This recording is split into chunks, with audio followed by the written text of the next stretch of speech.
And you have to have training on the license. So you kind of supposed to do stuff. I'll do some digging. Yeah. Then Debbie would have it in the minutes too. Yeah, I can dig through there, I can search. Okay.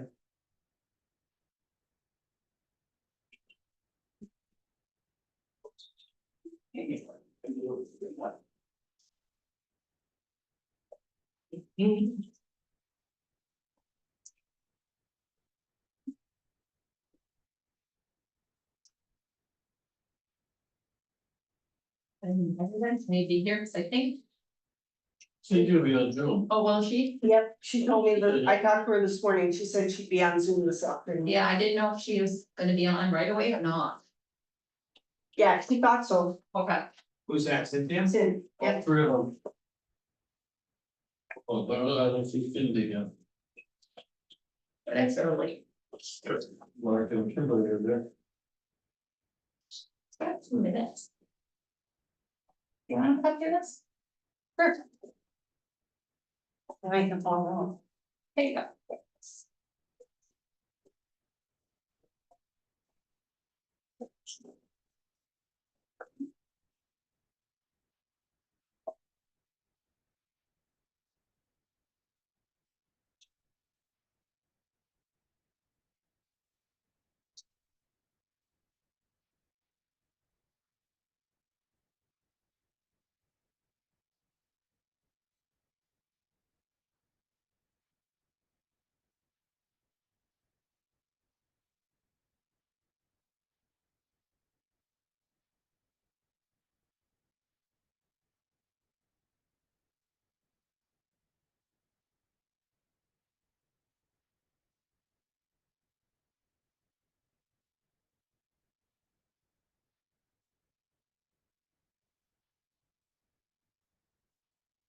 So you should have, I just sent it to you, Debbie.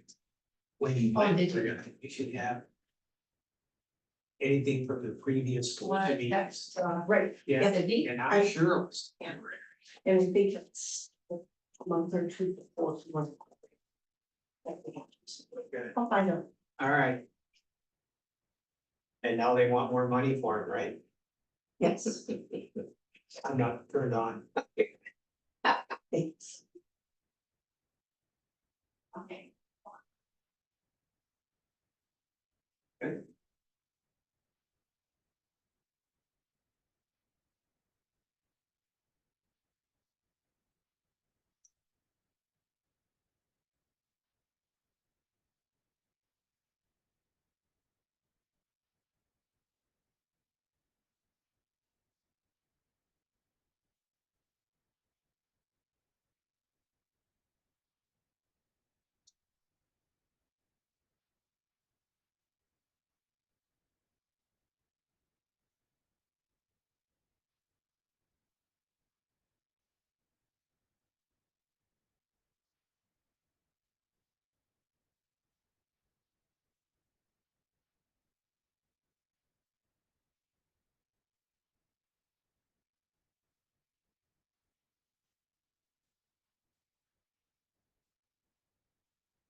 things just starts at 1:30.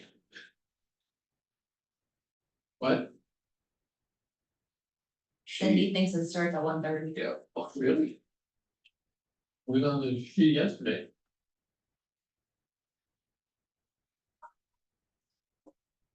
Plus Debbie sent it out too.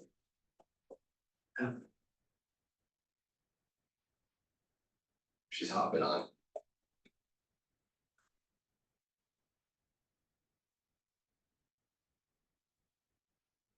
Yes, I wanted everyone to know that we have a 3:05, so I didn't want you guys to leave early. Say kids got added today, Yeah. 3:05. 3:05. 3:05. Thought that was 3:05.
She's on that. And she's on. Alright.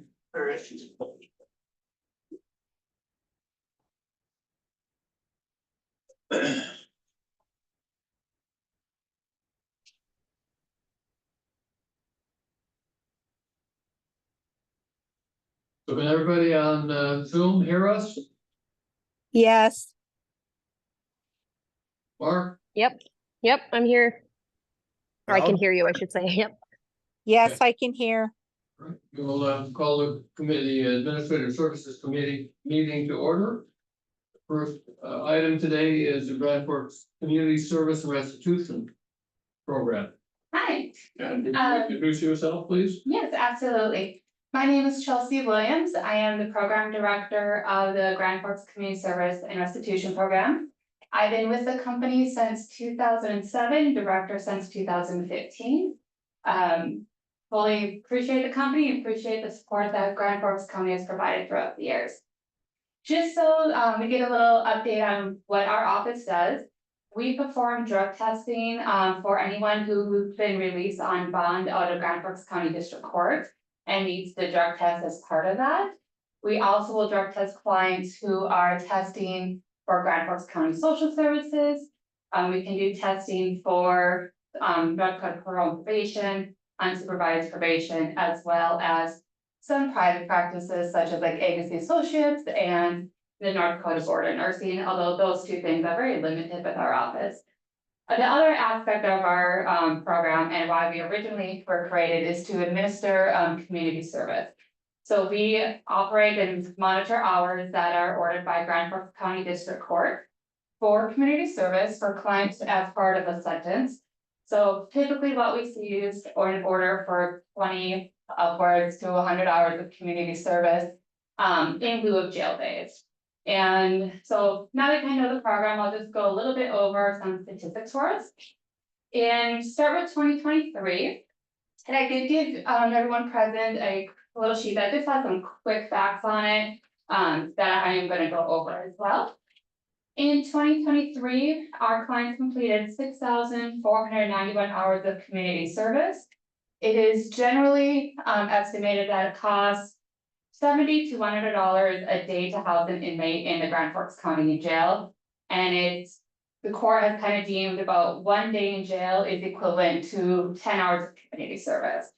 So when we kind of calculated those hours out for 2023, by having a source for the Grand Forks County District Court to sentence people to community service, we actually have helped save the Grand Forks County and such the Grand Forks County Jail $45,437 to $64,910 for 2023 in jail costs and expenses since our clients were out and not sitting in jail. And then a couple other tidbits for the community service. With that 6,491 hours, that was 162 weeks, equivalent to 162 weeks of full-time work that we had our clients do in the community, which to local nonprofit agencies, which then allowed them to have volunteers instead of paying an employee to have those hours. So our workers did about 3.1 full-time employees for 2023.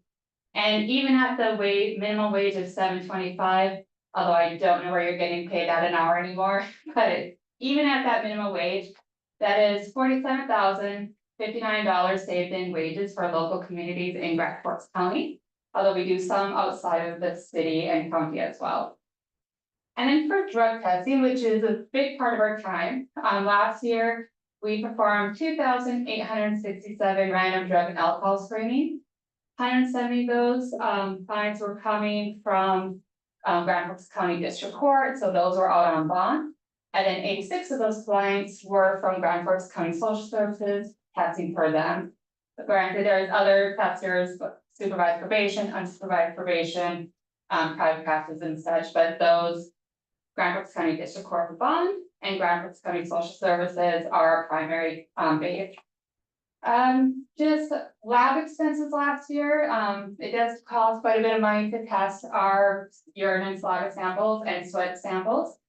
So last year alone, we spent $23,912.46 at the laboratory. That's just for screening of the samples. That does not include our drug testing supplies, such as the kits, collection devices and everything. Although I would like to be very transparent, we do get a grant from Myra Foundation that helps us purchase drug testing supplies. So in 2022, we were given a grant of $6,461.84 to purchase drug testing supplies for 2023. Although we certainly have already gone, we spent over that amount in supplies just because we had more clients coming out. And then just wanted to touch base because it's more relevant for 2024. Through January 1st through May 31st, we have already had community service clients work $2,801 hours of community service. And so again, take consideration, 10 hours is 1 day in jail. And so by having those clients perform community service instead of sitting in jail, we have saved the Grand Forks County Jail $19,607 to $28,010 as an estimate.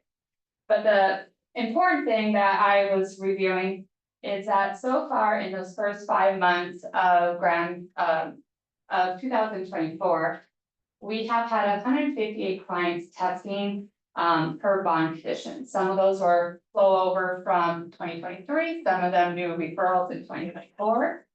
But I looked at just the days that those clients that we were testing on bond were actually outside of the Grand Forks County Jail and in the community because they were allowed to have on bond conditions. So we are the source for them to be able to come out.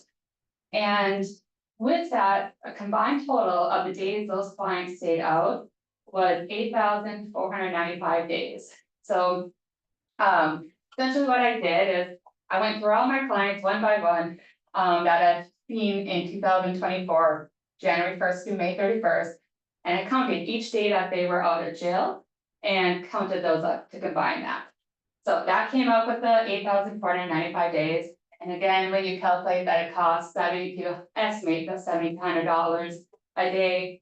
So far in the first 5 months of 2024, would be a source to allow clients to do drug testing instead of sitting in jail. There's an estimated savings to the county and the jail of $594,650, upwards of $849,500, just in the first 5 months of 2024.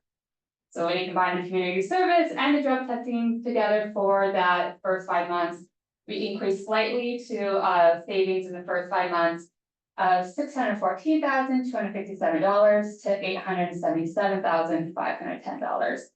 So we're a source to provide a huge amount of savings for the Grand Forks County District Court, Grand Forks County Jail, of course. Keep in mind, this is all dependent on our clients actually participating in the program and whatnot.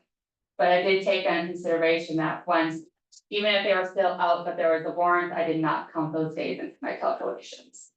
So we do save a lot of money as being a source, and we just need to help supplement our income because we are pretty much primarily client-based, having income from them. But we also get a healthy chunk from the North Dakota legislation. And that is split among other agencies as we are a member of the North Dakota Community Corrections Association. So as a state agency, we go to the North Dakota legislative body and ask for funding that we split amongst ourselves. Gratefully, we've been granted that for the last few years, but as we all know, biennium to biennium certainly impacts what, if and how much we get funded. So, so we just like to cover everything that we do, kind of a little bit about our finances and just saying that we would really appreciate the support of $60,000 to not only continue the work that we do in this community, but also we really want to provide nice, stable wage as much as we can for the employees of the company. In today's economy, we are trying as best as we can for a nonprofit. And that is what we're at right now. But I know I kind of went through everything quickly. Is there any questions or? Yeah, who do you have a board of directors? Yes, And what type of folks are on your board of directors? So the individuals we have on the board of directors is our president, Chris Griffin, he is with Red River Land Co. John Knudsen, he is the program manager of the Grand Forks Rural Probation Office. Tracy Van Beek, who is somebody with the social services. We have Andrew Iyer, who is an assistant state's attorney. There is Kyle Markfit, who used to be a defense attorney. He now works with the UND in Title IX. And then we have Allison Broughton, who is the head of the clerk's office in the Grand Forks County District Clerk's Office. So who do you report all this information to, the judges or to? The statistics and stuff, we do every year, we do an annual report that we send over. That's still in process because there's a lot of information to go to. But if anybody who is sentenced to community service, if they're in Grand Forks County District Court, whether they're successful or unsuccessful, that gets provided in reporting directly to the Grand Forks County District Court. If they're doing community service based on like a city municipal court referral, that information goes into the Grand Forks Municipal Court. Drug testing compliance, we submit our non-compliance reports to the Grand Forks State's Attorney for them to review and proceed as they see fit. We also provide successful or unsuccessful reports to the necessary parties, such as social worker who is referring a client for social services testing, and the North Dakota Board of Nursing, we can report to them. We only have like a couple clients to do that, but we report all of our findings, whether successful or unsuccessful, to the party who has referred those clients to us. And then every year we do an annual report. That's just still pending at this point in time for 2023. Any other questions? Yeah. Commissioner Ross? What you do, is that mandated by the state of North Dakota?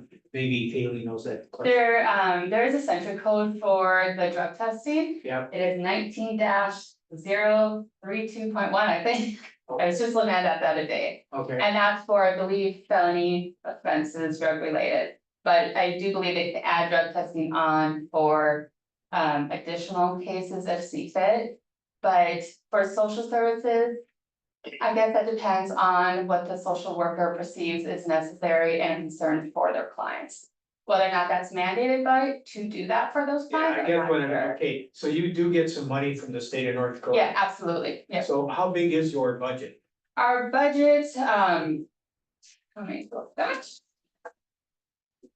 So the income that we get for 2023, I'll just go over that up. That is $131,955.01. Last year, of course, our expenditures were more of $143,223.68. So we did end in a loss last year. But essentially, we get, if we're granted money from the county, that we have that part of it. We get money from Myra Foundation, that's a grant that we write. We use that specifically for the purchase of drug testing supplies. We then ask and petition the North Dakota legislative body. Our program gets roughly $19,000 per biennium for 2023-2024. And then the rest of the funding comes from our clients. They're them paying the income to cover their own cost program fees such as community service, because we carry our clients with volunteer insurance. And then the cost of to do the drug testing. But our budget, essentially, whatever money we have coming in, we try to cover all of our expenses. And if it ends up in a loss, we just have to accept that year is in a loss. And hope that there's an ebb and flow to referral processes that we get to the next point. Do you get anything from the city of Grand Forks? We do not. Have you ever approached them for? I believe my former director did. We have not in recent years approached them for that, as we were, I would say roughly in pre-COVID, we were only getting maybe 20 referrals of community service volunteers versus the upwards of 250 to 300 from the Grand Forks County District. And I only ask because I believe most of the the prisoners in the jail are from the city of Grand Forks, Right. so. Yeah. Um, And the drug testing clients that I referred to, those all come strictly from Grand Forks County District Court. There's a, I don't believe, Haley can correct me. I don't believe the city has the opportunity to ever issue drug testing as part of a bond process. Only the Grand Forks County District Court are our clients for that. the municipal forwards that person to district court, and then district court orders it, then. Yeah, then I And guess I'm that's- not sure how that train would happen, because then we would see that paperwork and that referral as a referral strictly from the Grand Forks County District Court. Okay, any questions from Commissioner Rusted, Mr. Pete, Commissioner Hagan? Nothing for me. Mr. Chair, I have a comment kind of in response to Okay, some of the questions that have been posed, if I may. go ahead. Our office works very closely with Chelsea's department, because we work on those cases that she's serving clients of social services. We also work on the cases where, the folks are given this as a condition of their bond. It's essential.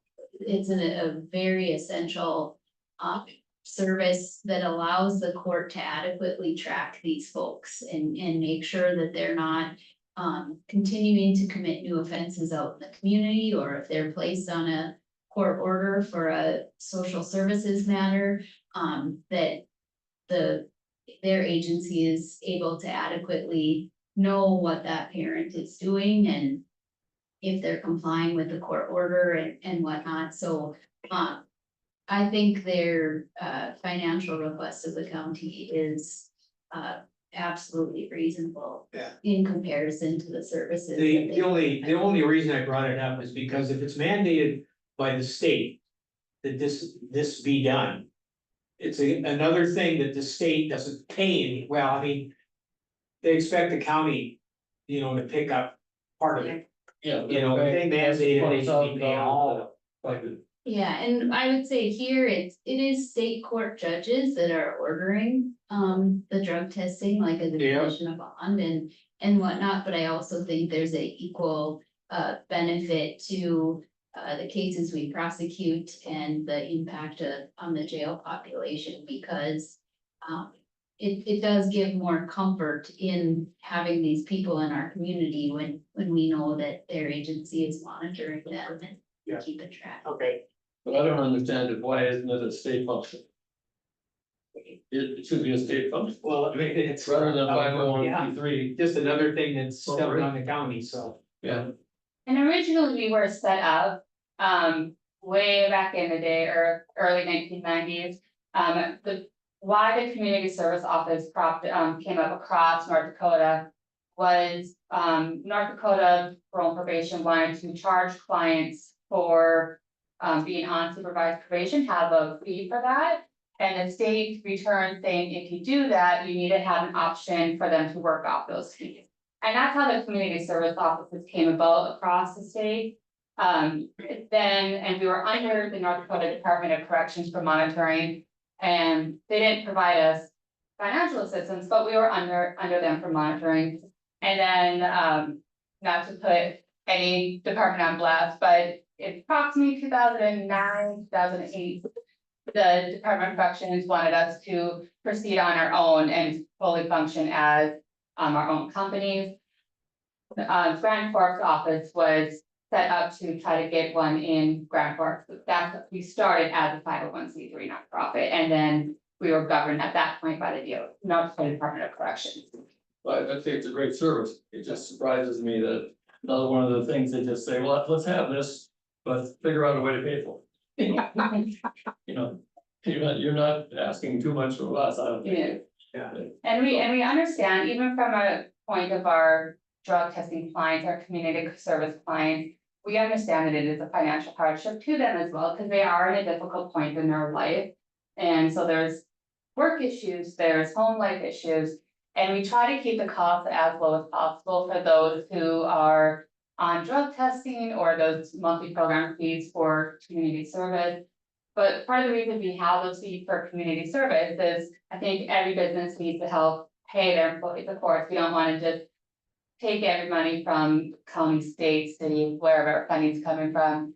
But also we cover them with volunteer insurance, so if the individual is injured doing community service and there was no negligence. That injury and costs to recover that injury do not land on that nonprofit agency. They do not land on the client, they land solely on our volunteer insurance. So we like to make sure that's covered with everybody so that the nonprofits in the community are willing to accept our clients. And then we also, when we put clients out in the community, we screen them at our office to verify what type of offense they have, criminal history, to make sure that we're properly placing them. So if you had someone who was sentenced to convicted of theft, we're never gonna put them as a thrift store because that gives them an opportunity to do it again.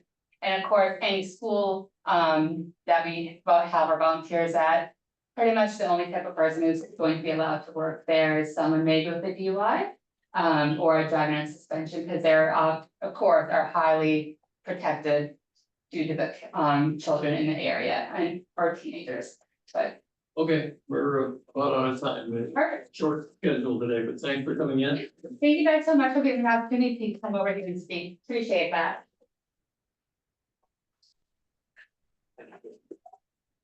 Okay, thank you. You said.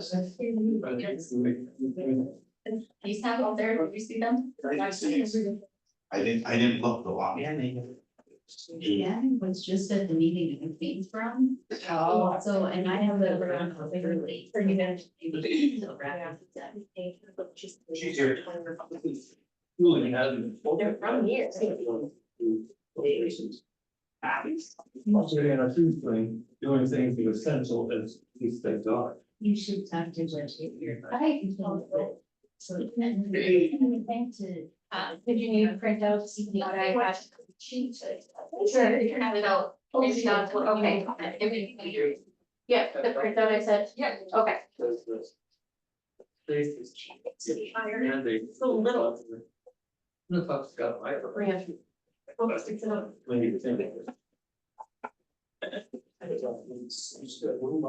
One meeting to the next, huh? Yeah, kind of, yeah, yeah, that's the way it goes, right? Some days, some How weeks. you're headed. Yeah, you did, I was wondering if you were gonna be here. Then I got another one after. So go ahead, with chief staff. Go. Okay, how did you want me to, did you want me to walk through everything detail by detail? How detailed did you want to get? Well, we only got 10-15 minutes, so Okay. make it 5 minutes or Can you so. tell us with why you're any in- questions.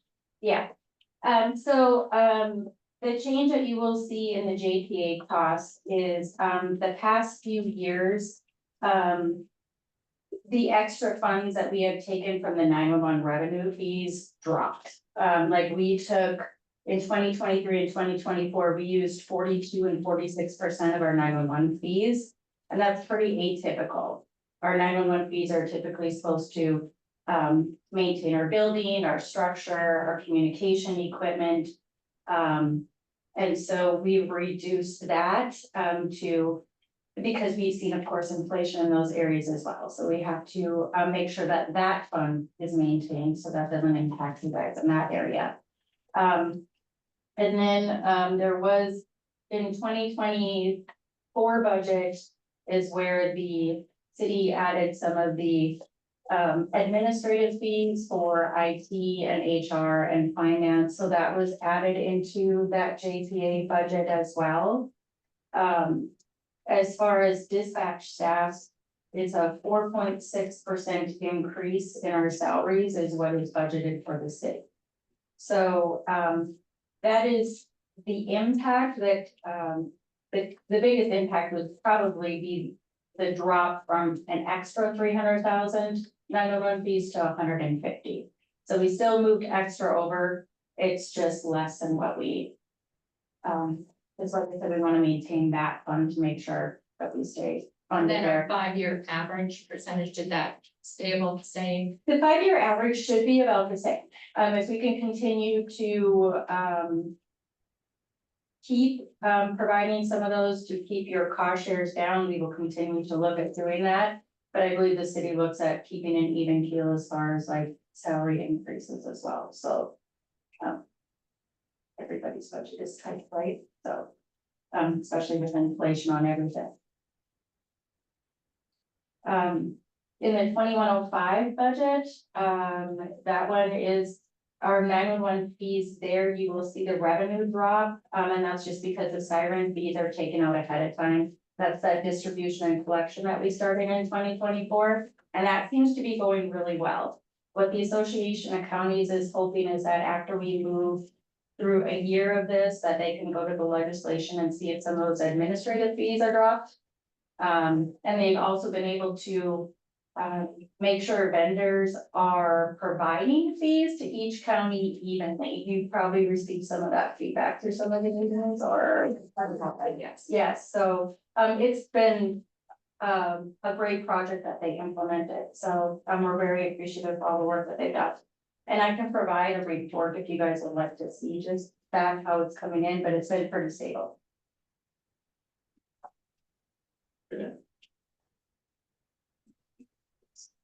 Questions?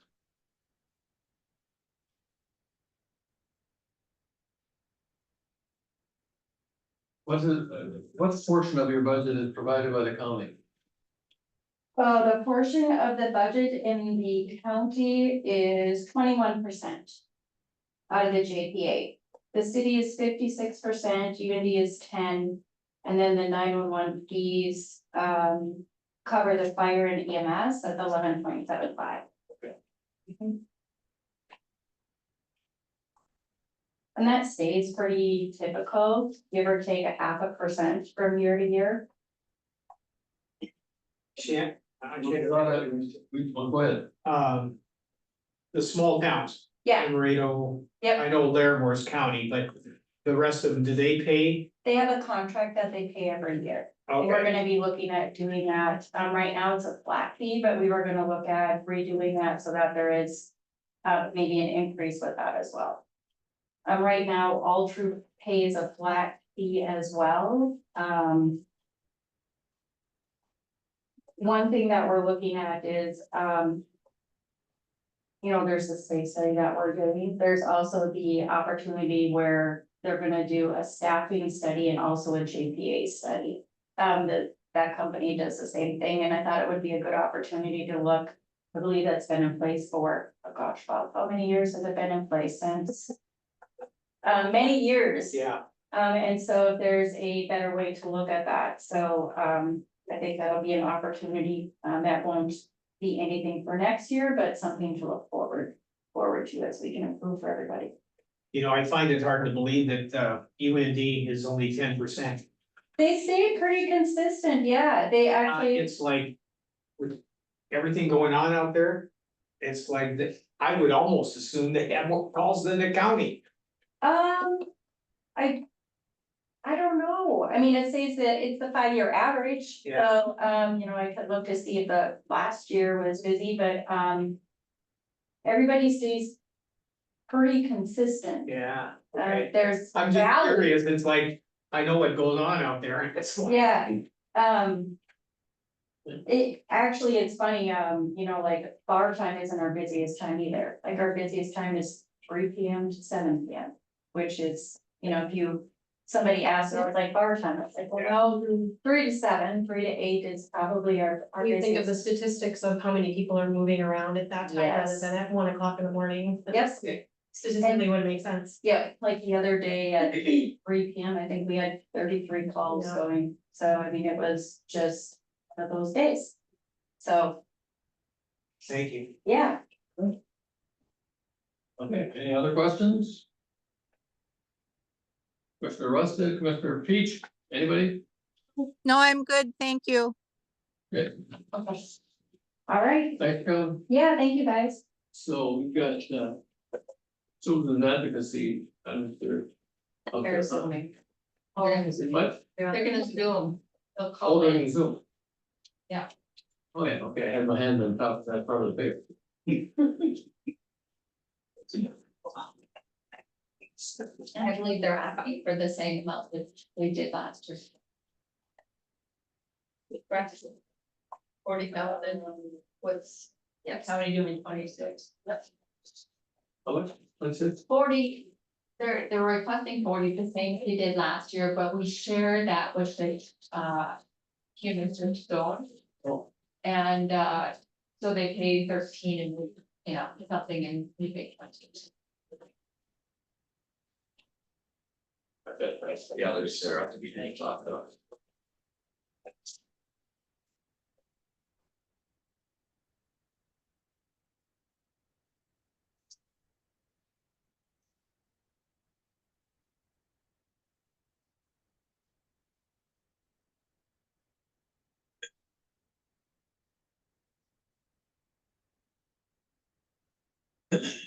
All right, Sarah, I see you on Zoom there. Can you hear us? Yes. Okay. We've got two commissioners on Zoom and some of us are here, so you can go whenever you're ready to talk. We've got a sheet that was just handed out to us. Okay. Okay. Let's see. Okay, so I'm actually.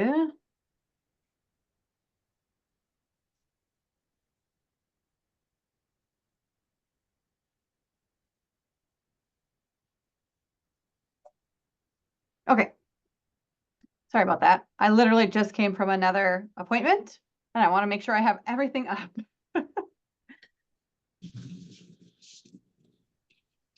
Alrighty. So the Red River Children's Advocacy Center is growing at a pretty rapid rate, mostly due to the city's growth and need, and more people finding, and more officers and social services utilizing our service. We've also found that our Grand Forks location wasn't fully known by all of law enforcement, and we have gotten a couple people telling us, "Oh, I didn't know that existed. We're going to start using you now." And so we get some of those things, and what we ended up doing for the 2024 year was hiring two full-time professionals at the Grand Forks location so that we would be open 8 to 5 Monday through Friday for our partners and FBI and everybody to use that location if they needed to for cases. In 2025, that will also be the case for 2025. We'll still have those two full-time employees. We are seeing more forensic interviews utilized at our center than we have in the history of our Grand Forks location. So that's very promising, I would just say. I don't want to say it's good because the content isn't such.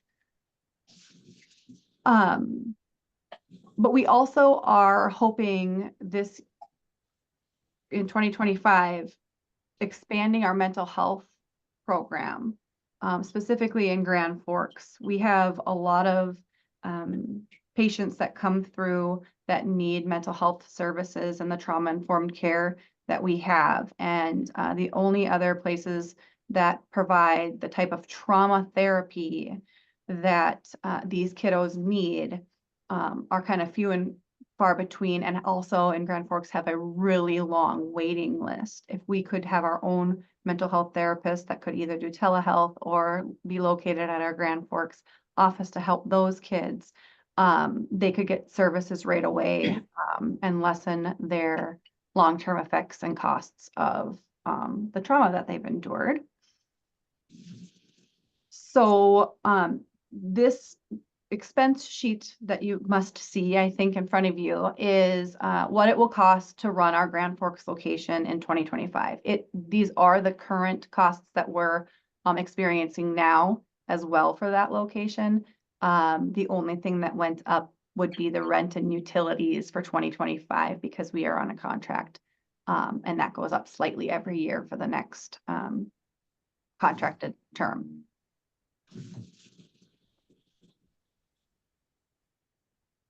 Any questions or concerns?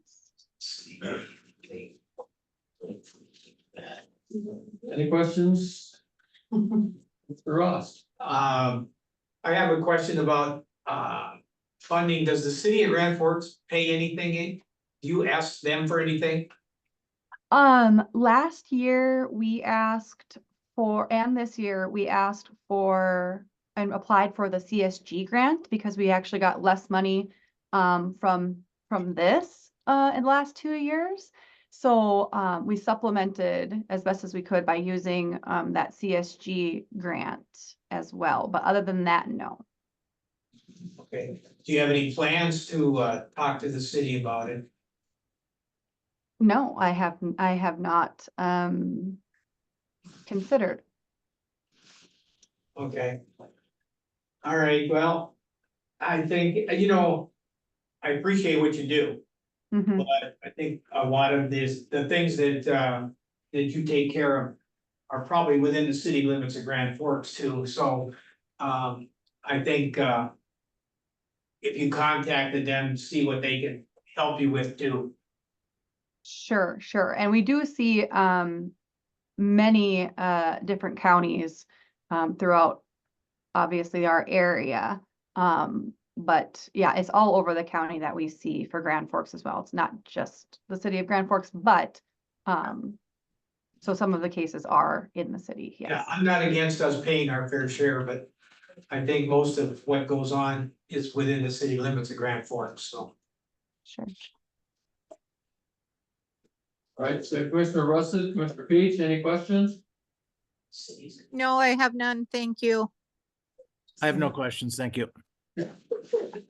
All right, we're familiar with what you received last year and what you're asking for this year, which is the same, and we will be talking about that shortly. Thank you very much. All right. Bye.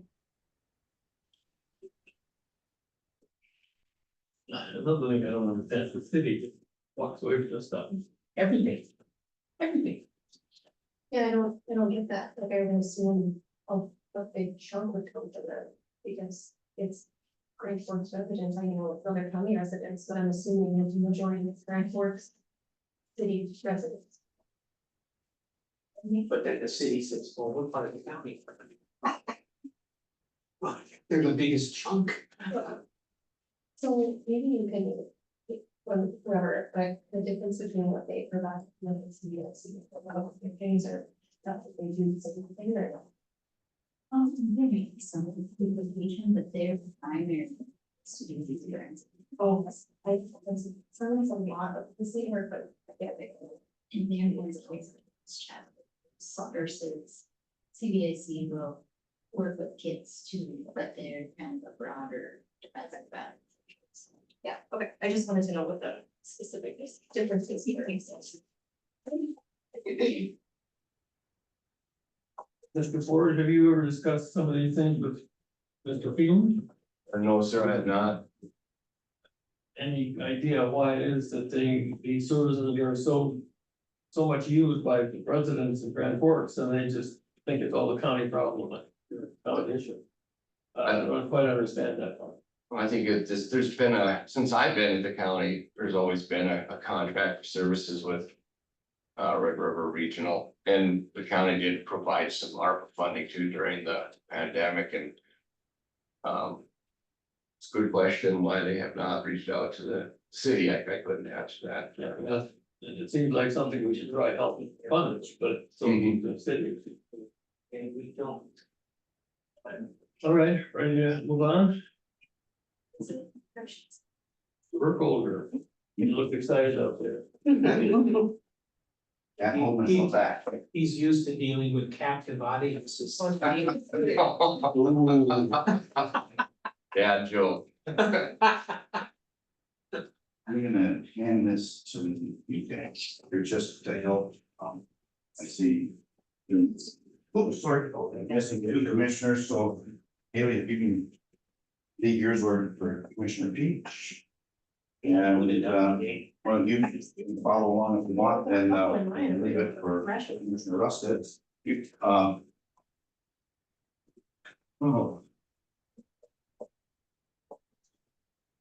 What I handed out is pretty much gonna be an outline, really, of what I'm here to present to you today. You probably don't want to hear from me just because of what I'm asking for. Yeah, it's. We don't have to listen. This is not easy to sit in front of you. And speak of the things that are happening out there, but we have to. The expansion of the correction center right now. To have the 72 beds is slated to. Be open somewhere around the first of the year. With that. The opening can only happen if we have staff in which to operate it. The 72 beds in pod, I'm calling it pod 4. Will require 10 officers in order to staff that 24 hours a day, 7 days a week. 365 days a year. That's a substantial amount of FTEs. I realize it's a substantial amount of money. But without that, we can't open. We just can't. Oh, just one little quick question.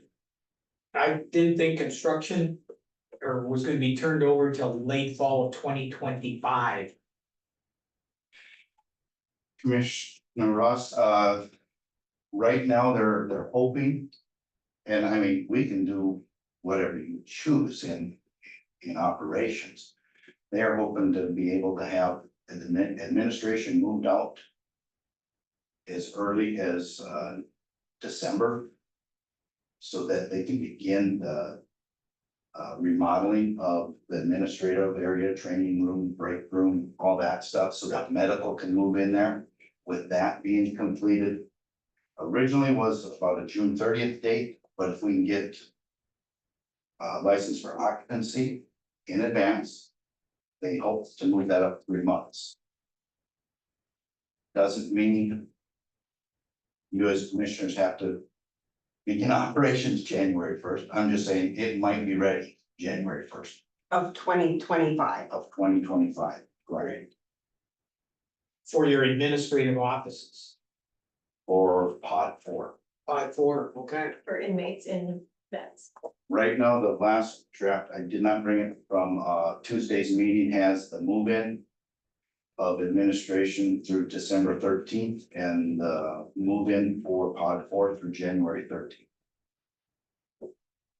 Of course, a lot of things can happen between now and then that can either delay it and or have it done sooner. But right now, that is the projected dates. Mr. Burkholder, is that the same ratio of officers to beds that you currently use in the jail as it exists prior to the expansion?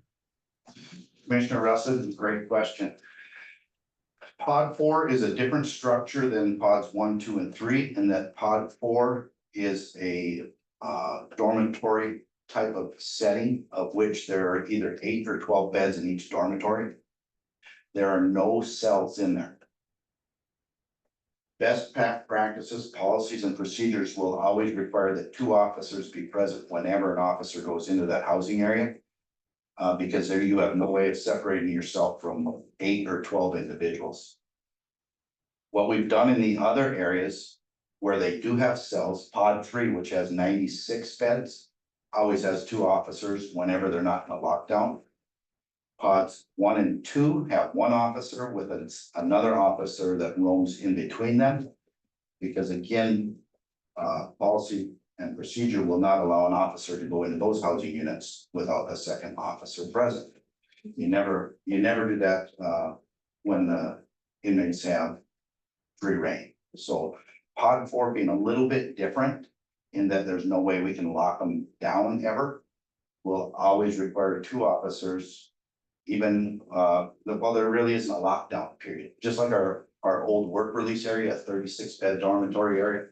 I always have to have 2 beds or 2 officers in there whenever we do a well-being check. So at 2 o'clock in the morning, there's 2 officers doing a well-being check. 4 o'clock in the morning, 2 officers. 7 in the evening, 2 officers. It's always got to be that way for officer safety. So it is a little bit different, but I hope I've answered your question.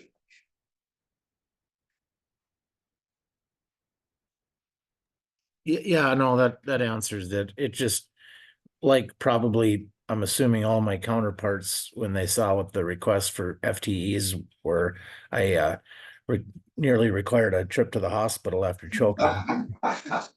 Understood. By the 10 FTEs, we gotta remember that those 10 FTEs of officers are all gonna get vacation, all gonna get sick leave, all holidays, probably not off on holidays, but. So, right off the bat, I lose over a half a FTE just for leave. So anything less than that. I don't know where I'm gonna grab officers to run this pod. Because at times we'll have 2, but other times we're gonna have to stretch. Someone from 3 to run over to 4 and such, there's just no way around it. The other part as it pertains to staffing that I have in here is under administration. I don't know the exact numbers for the county, but we have to be one of the largest, if not the largest county department. This will put, once we have these correctional officers, it should put us well over 80 staff at the correction center. Plus, we have staff that come in from public health and so forth. We'll be soon approaching 90 to 100 people working in that building. Right now, we have 0 administrative assistants. We have no clerical for the entire building. All recruitment, everything that we do runs through the lieutenants, captains, or myself, including all the paperwork that needs to be done. I know Ms. Steele spoke of the large numbers that they're dealing with employees coming in and out. Well, everyone here knows a lot of them come from the correctional center. And it's a lot of work for them, it's a lot of work for us. So I do have an administrative assistant in there. For consideration. And one of the other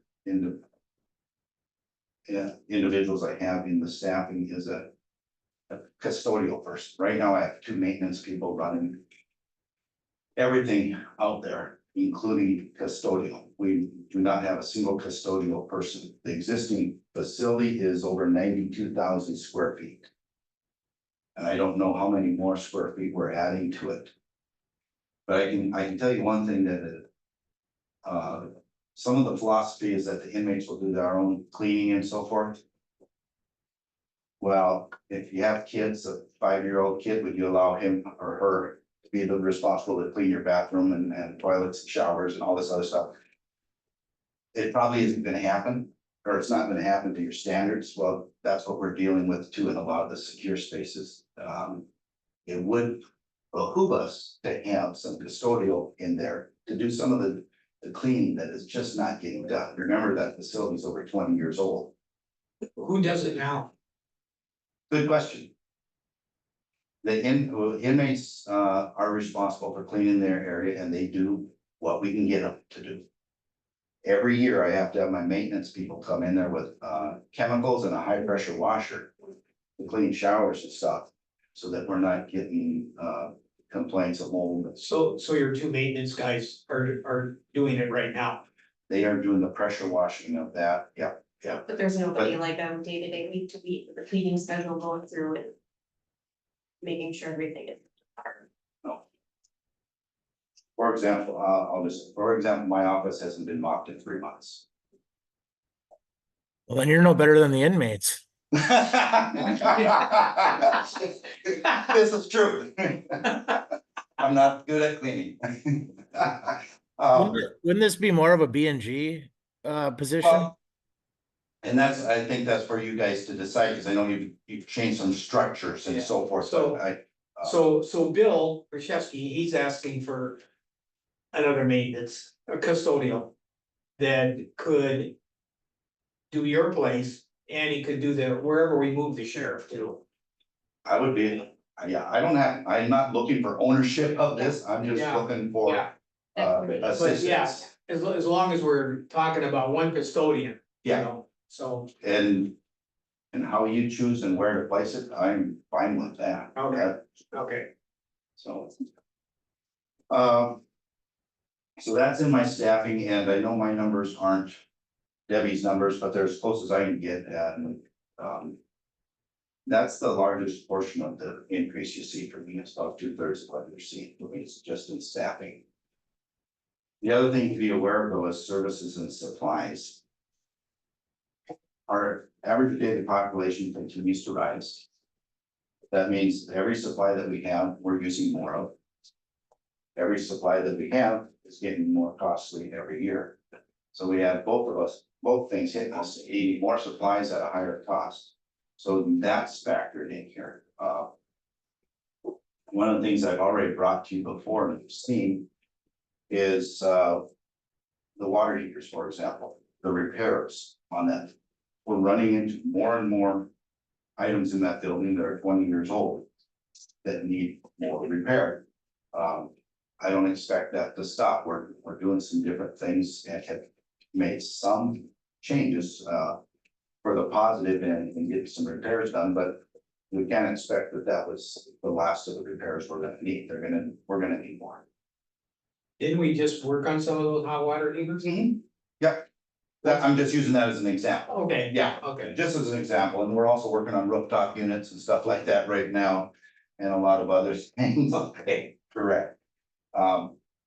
Another thing that I'm seeing is we use many service contracts. We require many of them for operations out there, and they have to be service contracts where the service vendor can respond pretty much 24/7 for a lot of the different things we need.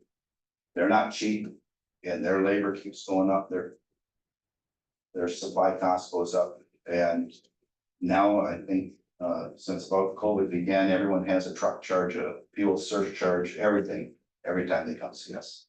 So those continue to go up. Medically, I don't know if I'll make my budget this year for medical.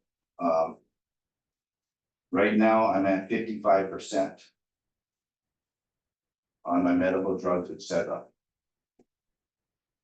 I just heard a couple different conversations that you need to listen to regarding mental health and so forth in the county. It's a real thing, and it costs money when there's drugs and so forth that we need to purchase and provide to these individuals to keep them safe and secure in there.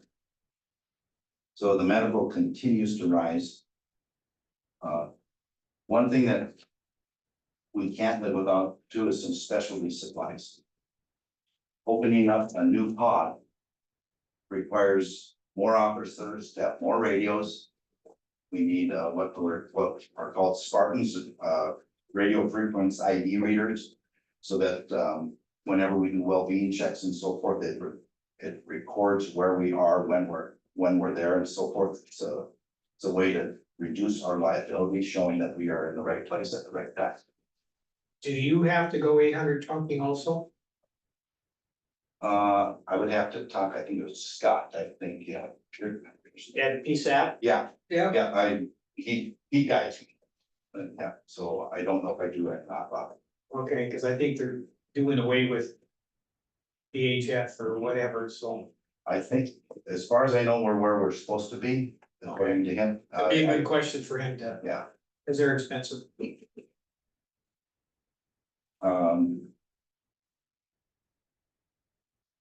another thing that's in this budget is it infers that the van that's in this year's budget, the 1997 15-passenger van gets replaced.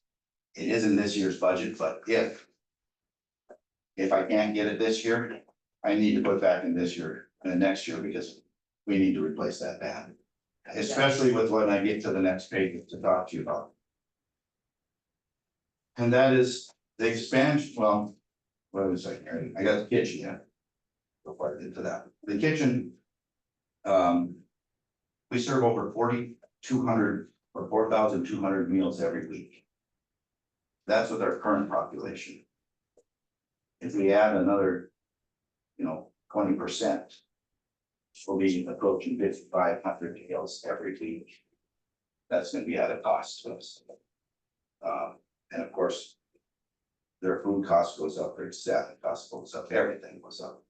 So I do expect a proposal from them in the fall to show another 8%, 9% increase, I'm sure, in their food costs.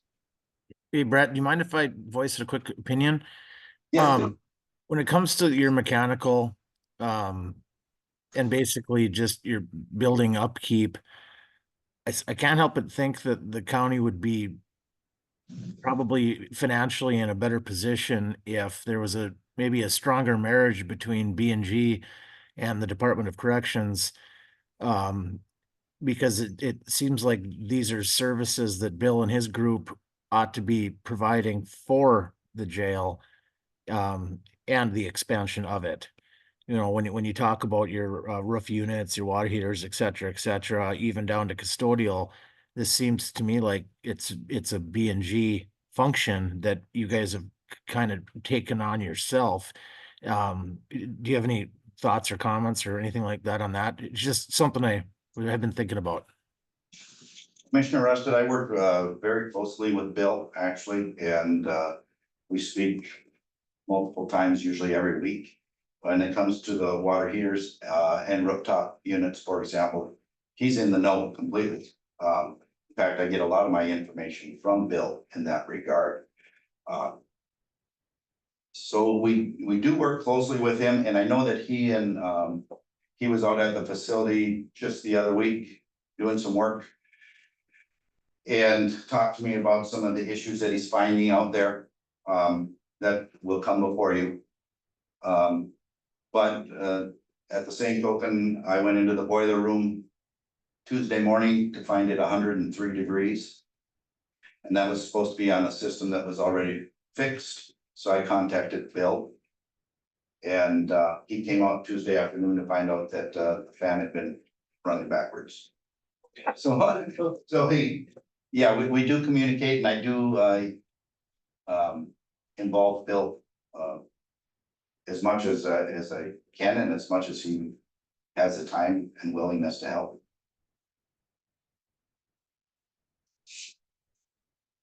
The last thing I have for you, so it's all been doom and gloom so far of everything I've talked to you about, expenses going up. But the expansion does create an opportunity. The last piece of paper I have for you, that graph, shows what our average daily population has been, what it's projected to be. It shows what our functional capacity is. And if you see that darker green triangle in there, that's what I will call our opportunity right there. Once we open up the facility, we have the ability to try and bring back some of the per diem clients that we've had in the past. It used to be a $2+ million, $2.5 million endeavor every year. We've lost that. I know it costs money to hire correctional officers, but if you look at the bottom of this, if I could sell an additional 25 beds a day, and again, we've reworked our per diem from way back when we were making $2.5 million of $75 a day to now $105 and some change. That starts to approach $1 million in per diem, and when you add the auxiliary costs and for the intensive custody care, which I've written into those contracts, that brings in a few more dollars when we can't house people together. We're gonna be at over $1 million. So what's the chances of doing that once you lose them to get them back? Well, that's what I told you way back about 2017 was my concern with what I was seeing. Is these agencies didn't stop arresting people, didn't stop incarcerating people. They've had to find places for them.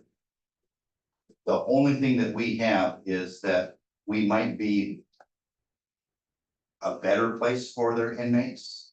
For example, if they're having to travel 70 miles to bring an inmate, and we can be 10 miles from their office, 5 miles from their office. It will be a game though to win them back. But, Are you talking about? Federal. FBI or the customs people or everybody? Was it Marshalls? the biggest one is gonna be our US Marshals, without question. We used to house 60 to 70 of those individuals every day. Now we're at 10.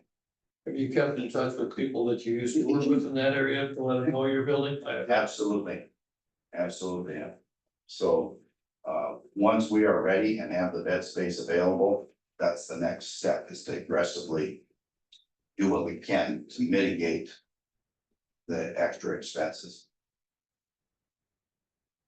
Now, if we're fortunate and this is projecting at 25 beds, what that would do. But 40 or 50 beds would even bring it more. But if you look at what I budgeted, you'll see I only budgeted $300,000 increase, not $1 million. This is my reason. If I don't have officers available to do this and open this place the first part of January, it can't happen. If you wait until March, if the building's delayed until March, if we then wait to say, okay, the building's open, now let's start recruiting and hiring. I won't have 10 officers available for at least another 3 to 6 months. So I have a quick question about that. Are you fully staffed now? I know that's one of the biggest problems that you've had is staff.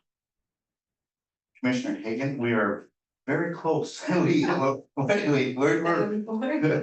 I won't say yes, we are, because we're not, but we're close and we continue to be close. We are seeing more applicants now, which is the good news. We're seeing more applicants now in the last 18 months than we had probably seen in the previous 3-4 years. So when HR puts out an advertisement and so forth, we'll get a half a dozen applicants on one day and maybe 6 days later, another half a dozen. There have been times 3 years ago, we did 2 and no one. So that's the good news. We're getting a lot more interest. That hopefully will transcend to when we need 10 officers, the ability to fill it quickly. Brett, how many of those applicants though are former tenants? They are. Yeah. Commissioner Rusted, some of them are, and they get weeded out, but yeah. Well, they might know the facility a little better, I don't know. Well, that's a good thing. Yeah, But you're pretty confident though, how early before, you can answer this, Michelle, if they can start looking to hire somebody before the building is even done, you know what I mean, just being proactive about getting Commissioner people Hagan, in and trained yes. before. to make this work, you can't expect that if we open building January 1st, that we bring in a bunch of new employees January 1st and open up that, we can't. They have a week of orientation completely outside of the housing units. With this large number of people, I can't put that many on a team without having problems with trainers. Now I've got some teams already that have 4 people that have less than 3 months of experience. I can't put 2 more, I have no one to train. So in my mind, what I'm thinking is that they have to get hired, they have to get through orientation, they have to have what is called SEAL Basic. It's another 120 hours, of which we do about 80 of it online. But that gives them the civil liability, the con games the inmates play, and gets them more prepared, because we won't be able to hold their hands quite as much and get them acclimated to the role. And I would say we probably have been averaging, when they do a class, which is based off of a posting, what, 2 to 3 people per class? Yeah, that'd be. We haven't, Yeah. I mean, at one point, we had 5 or 6 people per class, but then that is the struggle, like he's talking about. You shove 6 brand new people. Right. And we, like the conversation from yesterday, we also have to focus on how do we retain them. Not only the brand new hires, but also the ones that have been there for a year or 2 where, You know, how do we make sure we mentor and develop them so that they don't say, you know, I've been doing this and this is not for me. So we're talking a posting from beginning to end to getting to class is at least a month, because it's 2 weeks to post. Yeah. Then the interview process, then the selection process and the background check process, and then they get in a seat to a training class. Would it be more advantageous to hire these folks in waves rather than doing, like you said, putting all 10 people on? Right, that's what we'd have to figure, you're probably gonna average maybe 3 people. That's the first wave, and then you get 3 more, and then. Right. And then you have to figure, we've all been experiencing, you hire them. And they don't show up on day 1. Yeah. So I got But- one more. Hmm? I got one more question, if you don't mind, for Mr. Burkholder. So I know, like in my business, like currently right now, I'm trying to sell an apartment building, right? There's a certain number I'm telling people I want for it, but there's a number I would certainly take. I'm not asking you to, like, throw your cards on the table, but is there an amount of FTEs that you could live with and operate with the additional expansion and be functional and operational that isn't 13 or 14 or whatever the total number was? Or is it is that your absolute minimum? Because I know sometimes at negotiation tables you start high and you find a common ground. Commissioner Rusted, again, a very good question, and it's not something I take lightly. Is there another number? There might be.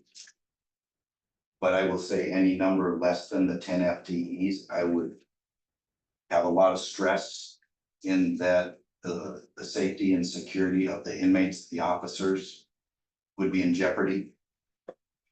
Just for example, even though we have teams right now of 12, we've had numerous times where we only have 8 officers on the floor. We can have 1 or 2 calling in sick, we could have 1 on vacation, we could have 1 or more in the hospital. We have to have officers at the hospital when that happens, and we can't deny them their sick leave and such, so we get hit pretty hard. We used to have the on-call stipend and stuff. That disappeared, the decision of the board for that to only go for 1 year, so that's gone. I thought we were doing like a check-in after a year. Correct me if I'm wrong, maybe we weren't, but I thought we were gonna go and then like check in and see how it's doing rather than just go forever. It was passed with a sunset of December 31st of last year. Okay. And at that point, they were short a lot of people. So Now it's like 1. that makes sense.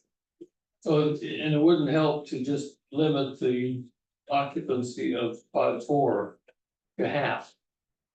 You still gotta cover it with 2 guys. Commissioner Hagan, you're exactly right. Whether you have whether you have 1 unit with 8 people in or 8 units with 72 people in, the officers still have to go into that unit. And I won't let them go in alone. So the only difference is they do their well-being checks in, 3 minutes, 5 minutes as opposed to 15. Yeah. But it still requires the same number of officers. So I think next Tuesday, we've got construction engineers, we gotta sit down with these guys and figure out. 5-4, when's it gonna be ready? I mean, they can. Well, we're gonna try, we need to get it nailed down, so. I mean, they might say, well. Maybe February, January, somewhere in there, but I think we need to get. More steadfast information from those guys. Because it all depends on how we approach his budget, so. I agree with Commissioner Ross. There's too many unknowns because it's a 1.1 fiscal hit, not even adjusted for annual inflation. And we're kind of going on hopes and prayers that you'll sell more beds to the marshals and hopes and prayers that they finish the thing on time. I'm extremely uncomfortable right now to make a decision until we have more for sure's, at least on the construction side. So yeah, I agree. Let's get some more information from them before, um, jumping like this. We don't wanna leave you hanging. You know, like Field of Dreams, build it and they will come. And they will, Commissioner Russ and other commissioners, just because the building, let's say, for example, is ready January first, doesn't mean we have to be ready to open it up January first. That is your prerogative completely. So if they're telling us March first and it's ready January first, we can still make plans based on what Yeah. you as commissioners want. Well, I'm just looking at when the budget starts. The budget starts January first. And if we have to hire people prior to that time, we gotta find money somewhere in 2024. So, Commissioner Ross, which might mean that maybe what we should do is look at the target of not starting that process until we're in a different fiscal year, which you can budget for. It could just mean that the delay of that building is open is 3 months later, but then our expenses are 3 months less. Because we won't have the staff earlier. Then we can start the process of recruiting the marshals and everyone else when we know we're gonna be ready. I would Yeah, assume, if you know the point where you were truly ready, rather than telling the marshal, we might be ready at such and such a time. yeah, it's That could help build that business back. yeah. Yes.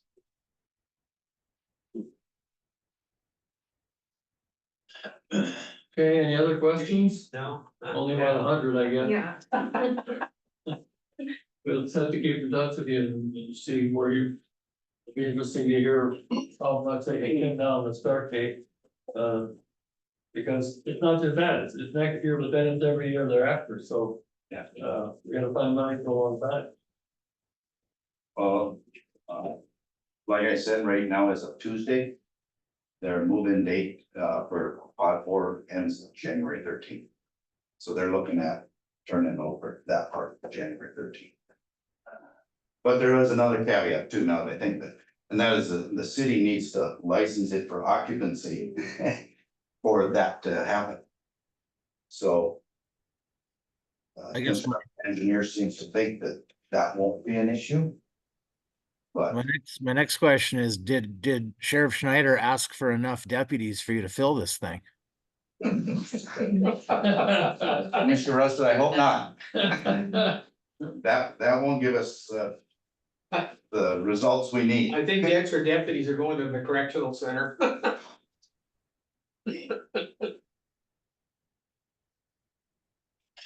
Okay.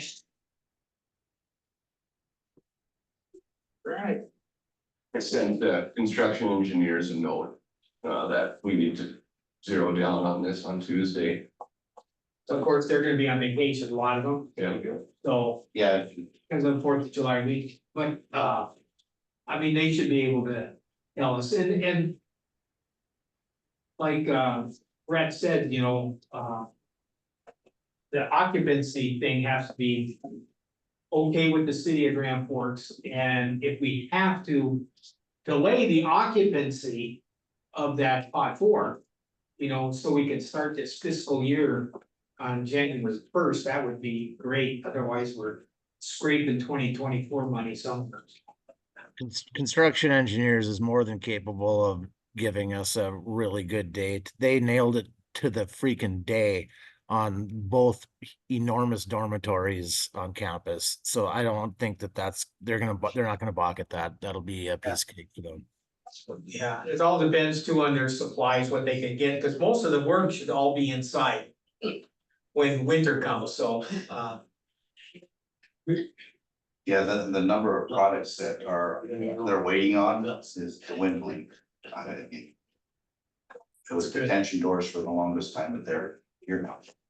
all right, well, thanks. That sounds like so excited now. Yeah.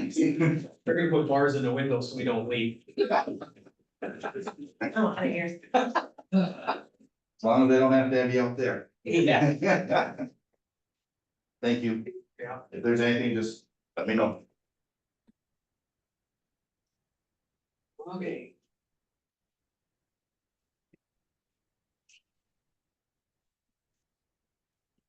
It's Robin over? But I saw her. I think, Yeah, she's coming in. When did they talk about January? In those meetings? And you guys were talking about. I have not heard that. No, I have not heard that's January. news to me. Surprise. Yeah, everybody else was like, September, or August. I mean, they were talking like summer of next year right, and Wait, late I guess fall, maybe that's or when early it's gonna fall be next year. complete, and he said they're gonna move the, or open it up so they can free up the other area to work. Well, the administrative be done. offices, yeah. But they'll be able to house prisoners, The question I have is, you guys have always been able to find money. a lot of money to find. Help on this one. So July 15th, when we have our next meeting, we will give you options. Here's what we're looking at. We'll put it all together. And we'll give you different start dates. Yeah. You know, we'll give you January 1, because we've got January 1, but maybe. Well, that's what to be honest with you, I think that's what we have to shoot for. Yeah. I mean, not starting the budget until January first. Well, If they have to sure. delay opening that pot for, Right. I mean, they can move their administrative offices, I don't care about that. But pod 4 might have to just wait until. The budget year starts January 1st. Do you see any potential for solving this without a mill increase? Probably. Because that's gonna be the big That- news of the yeah, fall. that's on. But I'm not gonna say or speculate what's gonna happen. We'll get the numbers together, put it together. Give you where we're at.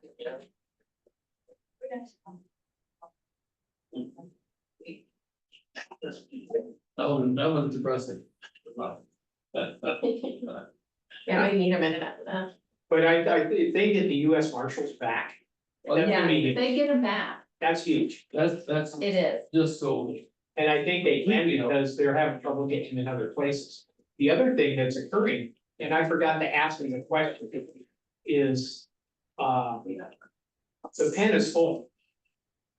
yeah, right. At 1.2 weeks ago, they had 12 prisoners ready to go to the pen, had been sentenced. But the pen says, no, we can't take them. So therefore, this, our state pen has to pay our correctional center to hold them until there's openings for And them. that's the whole 105 per diem, isn't it? Yeah, Yeah, that's helpful. so I don't know how many you've been able to get out since that time. I was gonna ask them that and I forgot.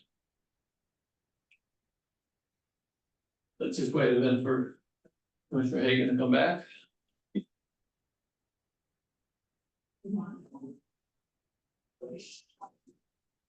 How do we get for POCR this thing?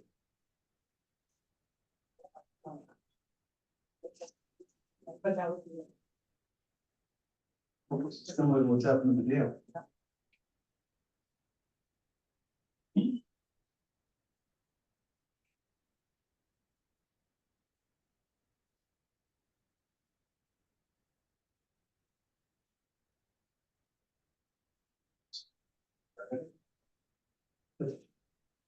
You don't think about it.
was saying these budget numbers from last year to this year. For the revenue, Yeah, well, just, yeah, where does the revenue come from? How much from us? Last year, how much is requested, all of it?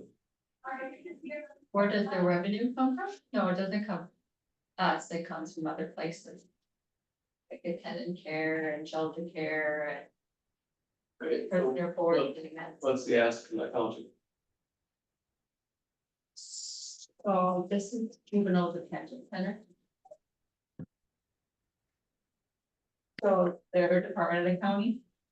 Yeah, no, but what are we deciding with this one? With this in the budget that's gonna come out of the county budget? So they have $1.7 million in expenses. And they have $271,000 in revenue. How does that compare to last year? So last year they had 1.68 in expenses and they had revenue of 493, so they had more revenue last year or this year. Yeah, well, I kind of overreached with the shelter care, but we get much more than we have. But it really fluctuates. We get empty and then all of a sudden we've got full bed, so. I guess we're all here. Commissioner Peach is on Zoom, Commissioner Rust is on Zoom, and then Bitch Attorney wants to just went back to her office, she'll be on Zoom as well, so go ahead and start. Well, just like she said, I mean, we're just going up to 1.7. Most of the increase is gonna be, the part-time budget. I increased by 40,000 just because I was thinking I would be asking for an additional full-time staff, but I kind of want to play it by ear next year as we move to the new facility and see what we need. So I just want to be able to have access to more hours with the part-time budget. And then we have the PREA inspection. Next year, we have that every 3 years, so that's just a $3,000 increase. Overtime salaries, I did bump up just because we have been having to use overtime with our staffing difficulties. The performance-based standards. It was a typo last year. I put 1,500. It's actually 15,000 for the cost annually, so that's why that one's up. And then the medical service in-house and service agreements. I do have them going up, but there's no guarantee on them. I'm trying to get on Police Central along with Brett. We're working with them to see if there can be a separation, so people can't see any of the juvenile information. If we do get a part of that program, we will be using the Sapphire program that they use for medical services, so that's why those have increased, but I don't know what's gonna happen there yet. So, other than that, like I said just a little bit ago, the shelter care revenue, I lowered quite a bit just because I kind of banked on us getting more people. We were told that we would be full at all times. There are times when we are full, but there are also times where we're empty, so it's really hard to predict what's gonna happen then. So.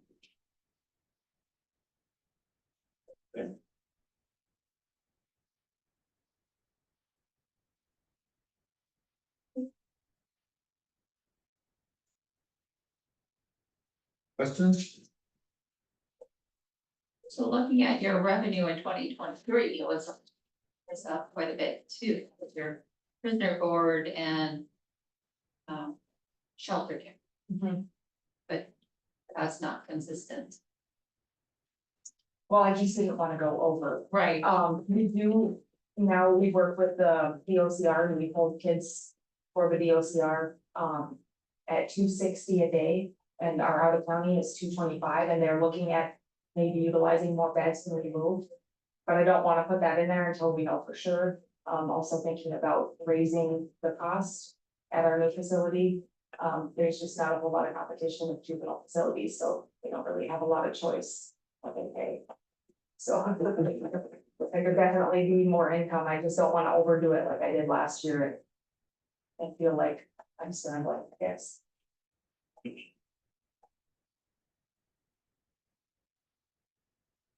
Commissioner Rusted, Commissioner Peach, any questions?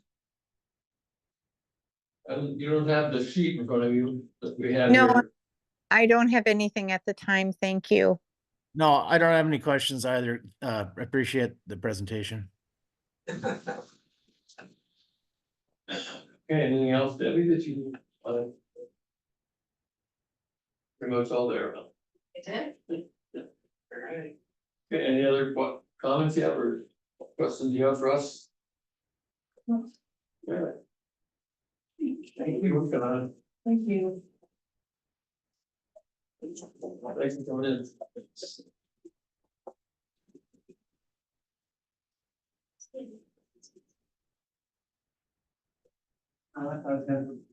Red River Regional is gonna be on Zoom. Oh. Okay.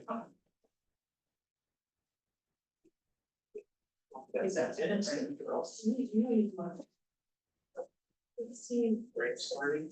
Well, I'm looking where they use this, that's what it's on for the. The Debbie, the consolidating request. Please.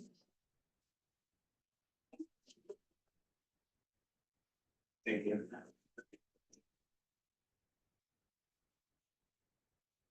So they're requesting. The increase of $25,000 from 50,000 to 75,000 for 2025. I printed out that first sheet that you had sent, spreadsheet with all the tabs. Oh, it's easier. Sure. Yeah. It's sitting in front of me, so I was grateful for that.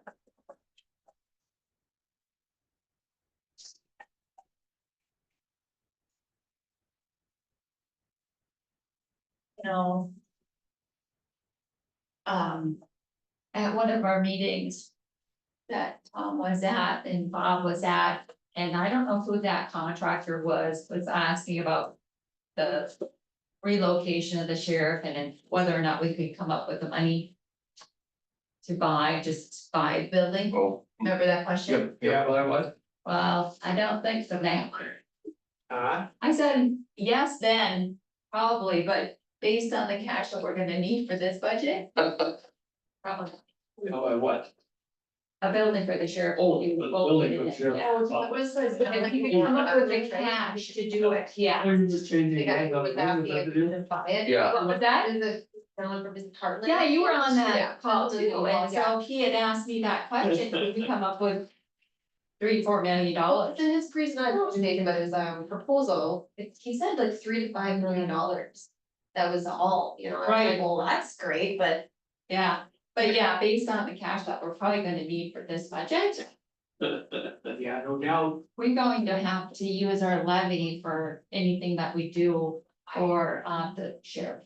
The capital project levy that we've got in 1.73. Debbie, was the projected increase in levy percentage, was it 5.5? 5.29. Yeah, 5.29 or increase in valuation.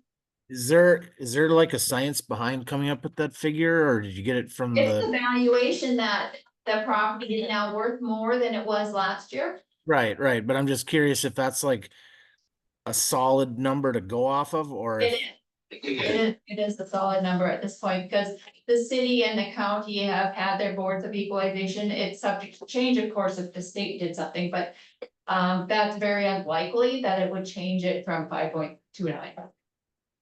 yeah. And then that includes an estimate for the centrally assessed property at what it was last year, but remember, it was only just above 2%. Of our total valuation is from centrally assessed value, so even if it did change drastically, which it doesn't usually. It's not gonna change from that 5.29 too much. And so when, like, for instance, this is just a question since nobody's presenting right now that I'm curious about. So like, for instance, the energy plant, if Epitome Energy, if that were to come in, is that already accounted for, or would that be like additional dollars if they start throwing that thing up? It wouldn't be for this next year, so this is just existing taxable dollars for 2024. Okay. So it's the value that as of February 1st, 2024 is what we have. And so any change that would happen later would be for 2025, because it would have to be there February 1st of each year. Okay, so it's allocated February 1 then. Yeah, February 1st, 2024, whatever was there then. Okay, thank you. Yep.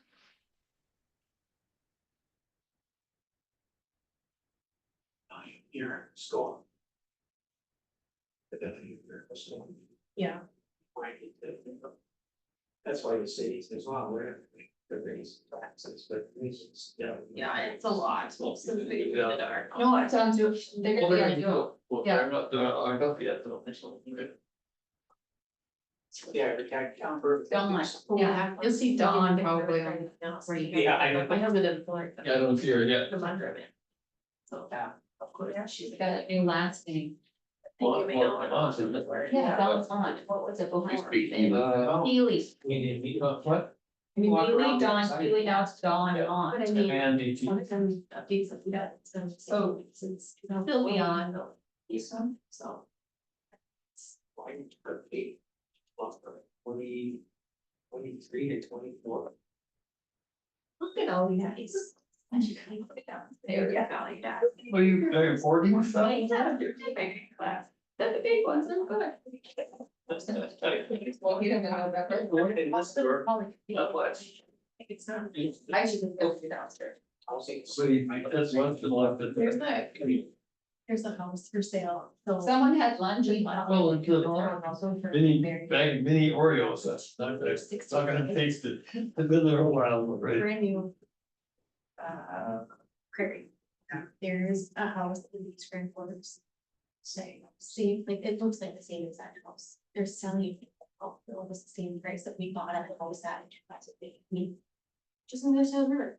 Yeah. College just bought it a decade ago and they're selling the same price on the east side, like, how is that thing?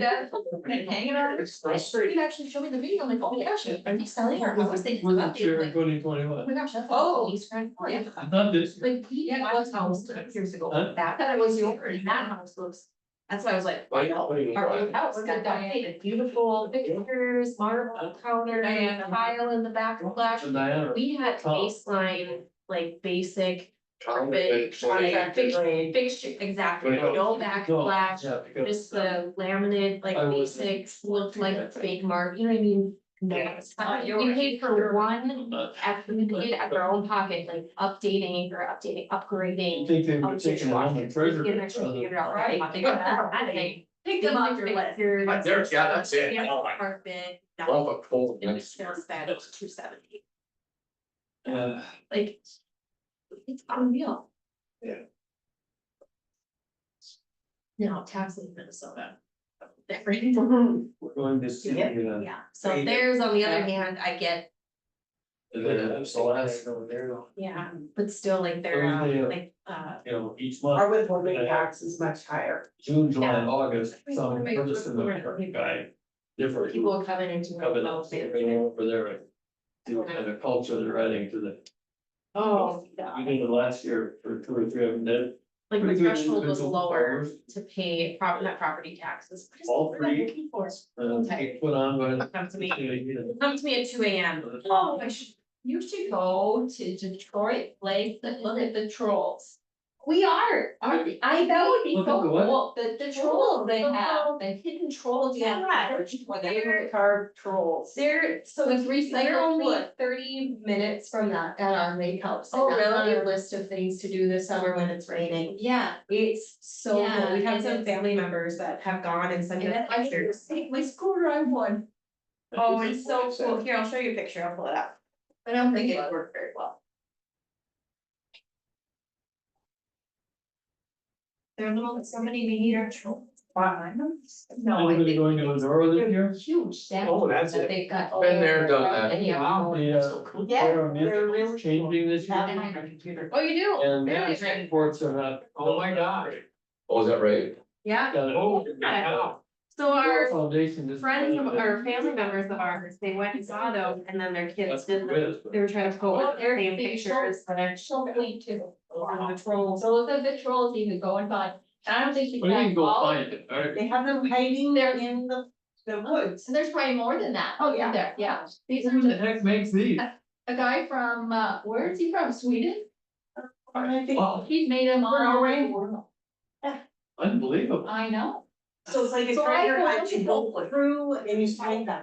And you gonna go? Yeah, I don't know who. No, because Yeah. I would have to use my sprinkler and you're going through the woods and the trails and I don't think it would work very well. You did the HEB stuff, or is I, it? it was Minnesota, actually, I don't know. In Detroit Lakes if they have one, I, but yeah. Yeah, yeah. It's good idea. Where? I think the blood bank. Yes. That's my blood. Someone is on. Oh, I haven't done that in a long time. There she is, there's none. Okay. Donnie, can you hear us? Hello? Can you hear me now? There we go. I'm sorry about that. Okay, Commissioner Rust is on Zoom and Commissioner Beach is, and the three of us are here and we're ready to start if you are. Okay. How would you like me to proceed? I did submit a letter, kind of describing the work that we're currently doing. I can review that, or how would you, what information would you like?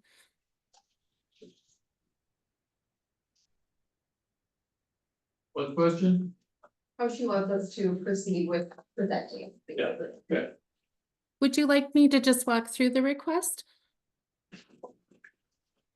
You have the letter, memo that I put together? Yeah, just whatever highlights you want to add to it. Sure. So notably, we're asking for a bit of an increase from Grand Forks County. In the past few years, the county has contributed $50,000 to the Red River Regional Council. As you may know, all four of our counties contribute to our budget. All of the county contributions total approximately 15% of our overall budget. In the past year or year and a half, we've expanded our organization to now be a group of 5 different organizations. So we are now providing staff to the job development authorities in Nelson, Walsh, and Pembina counties. We've staffed Nelson and Pembina for 30 some years since they were created. Walsh County is new to our team, which has been very exciting. So we are able to kind of help at the local level and the ground level. And all of these offices have been one-man bands. So this also gives those professional staff some more organizational capacity to lean on. And really super exciting to what we've done more recently is the resurrection of the Red River Community Housing Development Organization. We created that organization as a nonprofit housing developer in 1996, and it's been dormant for about 10 to 15 years. And we've been able to hire a very well-experienced housing developer, Lisa Rotvold, who you've met recently when we presented about the price application for the mobile home facilities. So we've got what I think is our most skilled, most savvy team that we've ever had at the Regional Council. And our board leadership is just also incredible at this time. At the end of 2023, we completed our 5-year strategic plan to take us through 2028. And when we did that, it's built upon a whole bunch of work that we did during COVID, a lot of community outreach, a lot of public surveys as it related to destination development, to business development, and now more recently, the housing development.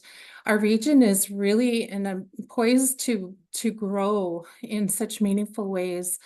Your work around Grand Sky has such great potential to help not only Grand Forks grow, but also all of those rural communities in the area as well. So as a result of a lot of this research, we also linked arms with the Grand Forks Chamber and Grand Forks Region EDC to do a Region 4 manufacturing and UAS workforce study. In this study, we'll have it done by the end of 2024. And in the study, we'll identify areas of the country to help do our targeted marketing and workforce recruitment, specifically in those 2 industries. Also under workforce, we've launched a rural component similar to the Grand Forks Cooler Initiative, but this is Real Good, Northeast North Dakota. We've been able to do that with help from the state through the Regional Workforce Impact Grant Program. So we also have that component, and we're really happy about that because rural areas across the state, I think we are the first rural region to launch such thing. Whereas our larger cities like Grand Forks have been working on workforce development for almost a decade. So we've been busy putting that together. On the housing front, we actually completed and posted our draft application for the PRICE program, which we addressed with the commission at your last meeting. We are happy to share and excited that application also came up to over $50 million and included some City of Grand Forks components. It's out for public comment today and is posted on our website if anybody wants to dig into some of those details. We're very excited about that. We've also been able to take a peek at some other applications around the country. We believe we'll be very competitive. We're not sure we'll get it at that high level of funding, but we are kind of putting our stake in the ground and letting it be known that we do have some serious issues that we would love to deal with in Northeast North Dakota. Our housing study is underway. We're just finishing our final reviews of the draft report. And the housing study also reveals that we need thousands of new housing units across the region. To that end, we've also been working on making some policy changes to the North Dakota Housing Incentive Fund, which has enabled some single-family housing construction. We have 2 houses under construction in Lakota. Happy to report that I think we're nearing the sale of both of those houses, even though they're only partially completed at this point. We'll build 2 more in Lakota or Larimore this summer, as well as an 8-plex in Cavalier. So we also have a project underway in partnership with the Grand Forks Housing Authority for, I believe, 48 units of townhome style projects down in the south end of Grand Forks. Anyway, then we have many other things. Small town vibrancy. We worked with Roger Brooks, who's a national leader in destination development, a couple of years ago, and we have the Destination Red River Plan that we need to implement. And this becomes a systems issue thing because we just don't have the funds to grow our capacity to actually implement the plans that we developed. So it's exciting. We have recruited 27 local teams throughout the 4-county region that are interested in being kind of those volunteer boots on the ground implementation pieces that we would like to train around small business development, creating welcoming communities, and how to kind of get in on those components in the region. A couple other pieces, the other big piece that I would really love to share with you as well as ask for your support with. We are trying to raise the awareness around rural development capacity in the state. I'm on several positions around the state that are working on this. We're trying to raise awareness. The rural development capacity in North Dakota, by and large, in all the rural communities, is ranked amongst the lowest in the country, whereas our largest cities are ranked as much as the higher end of capacity and systems to support economic and community development. So we have prepared a proposal also to the governor's office and to the Department of Commerce to fund regional councils in a way that would be able to accomplish many of the things I'm talking about today in partnership with our county contributions and the other ways that we're able to put this work together. And then lastly, I'll just highlight this Regional Food Business Center. A couple of years ago, we've put together a $2 million project that would renovate a 10,000 square foot building on Grafton's Main Street to be used as a business incubator. And the unique component of this is also a shared use kitchen with a dual workspace kitchen focused on local foods development. We are working with several entities in Grand Forks as well around this to try to elevate local foods, as we actually have food deserts in our region. So trying to spawn some more food-based entrepreneurs as well as other small businesses to repopulate some of our Main Street businesses in small towns throughout the region. I guess that is my request. I'm happy to entertain any questions.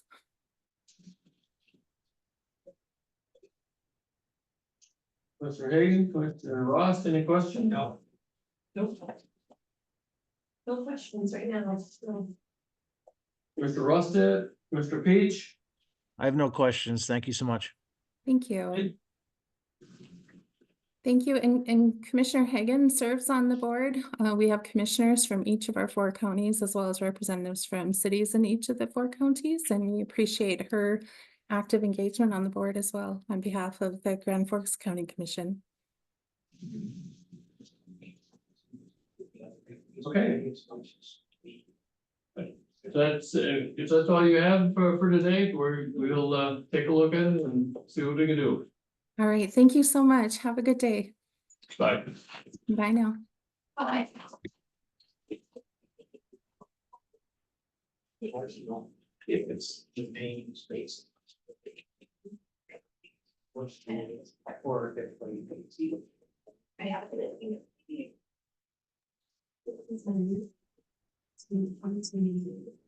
Anyway, we can make these people get this in 4 days early.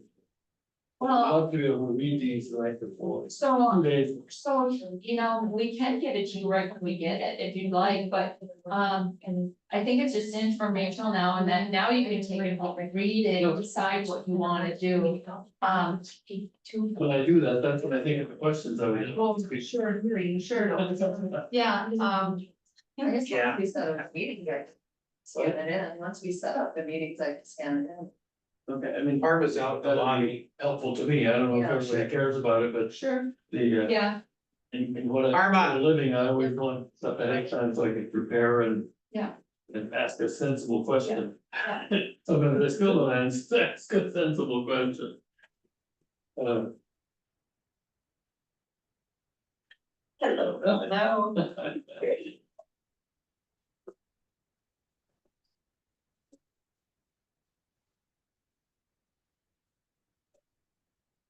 I think we're ready to go when you are.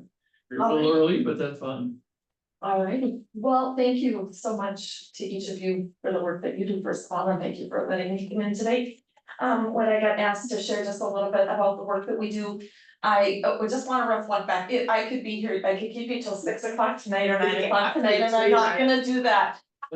Because Got about 15 minutes. I know, I'm not gonna keep you here till then. When I sent the request, I sent a summary letter and did bullet points of the things that we're involved in within not just Grand Forks, but really the whole county. I just came from Reynolds, North Dakota, setting up a car seat checkup event and a med take back event we're doing out there.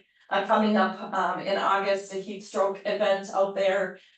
We have teams of people that have traveled all over this spring doing bike helmet presentations and bike rodeos and fitting kids with helmets. We've done education with crossing guards and safety patrollers around schools all throughout the region.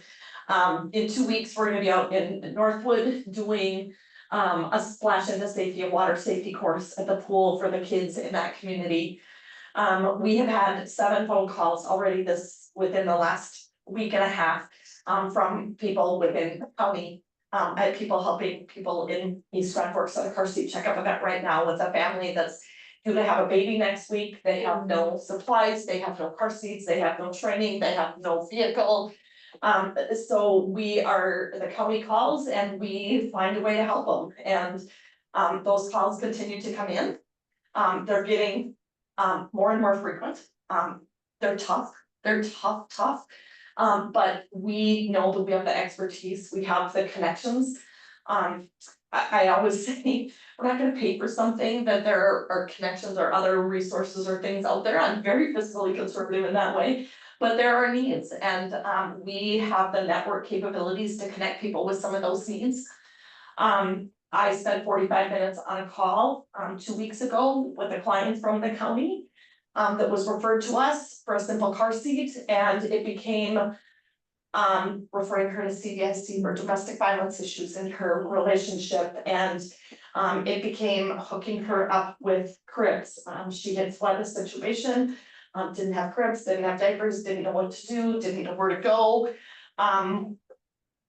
And further into it, she said, "You're a nurse, right?" And I said, "Yes, I'm a nurse." And she said, "I know I called about a car seat," but she said, you know, how things were bad with the father. And at one point I said, "Do you feel safe in your relationship?" And she did not. And so CDIC was, and I said, "It thought hurting yourself." And the next thing you know, we were giving out suicide information. So, you know, our work is unintentional injury, but it dives into a whole host of things that sometimes we need to be there with those connections and those resources for them. Last week I did a training for foster care providers. We try to make it super easy for people to be foster care providers in our county and in our state by providing foster parent training when they want it. Would I prefer to be with my family at 6:30 at night having dinner? Yep, but you know what? That's the time that the foster parents have asked for training. It's after supper, it's before bedtime. It's free, they can stay at home, they don't need to pay for childcare, they can get all the CEUs that they need in order to continue to be foster parents.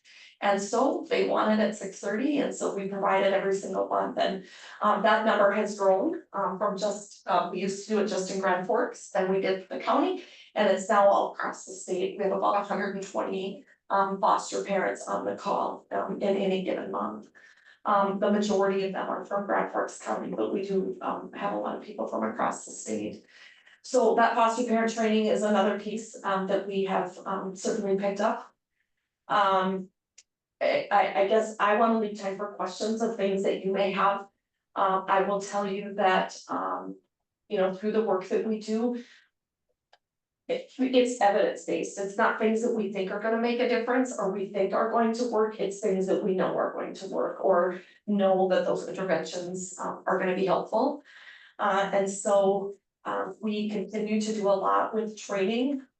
We did in May trained 14 people from, most of them were from our county in car seat technicians. Those people are from places like the CDIC, the school district, different entities, law enforcement entities who then deploy and go out into the community and region and help there. And so we're kind of looked to as that go-to injury prevention people within the community, within the region, within the state. And you know, AllTrue foots a big cost of the bill, a good chunk of that, but it's not all their responsibility, nor should it be.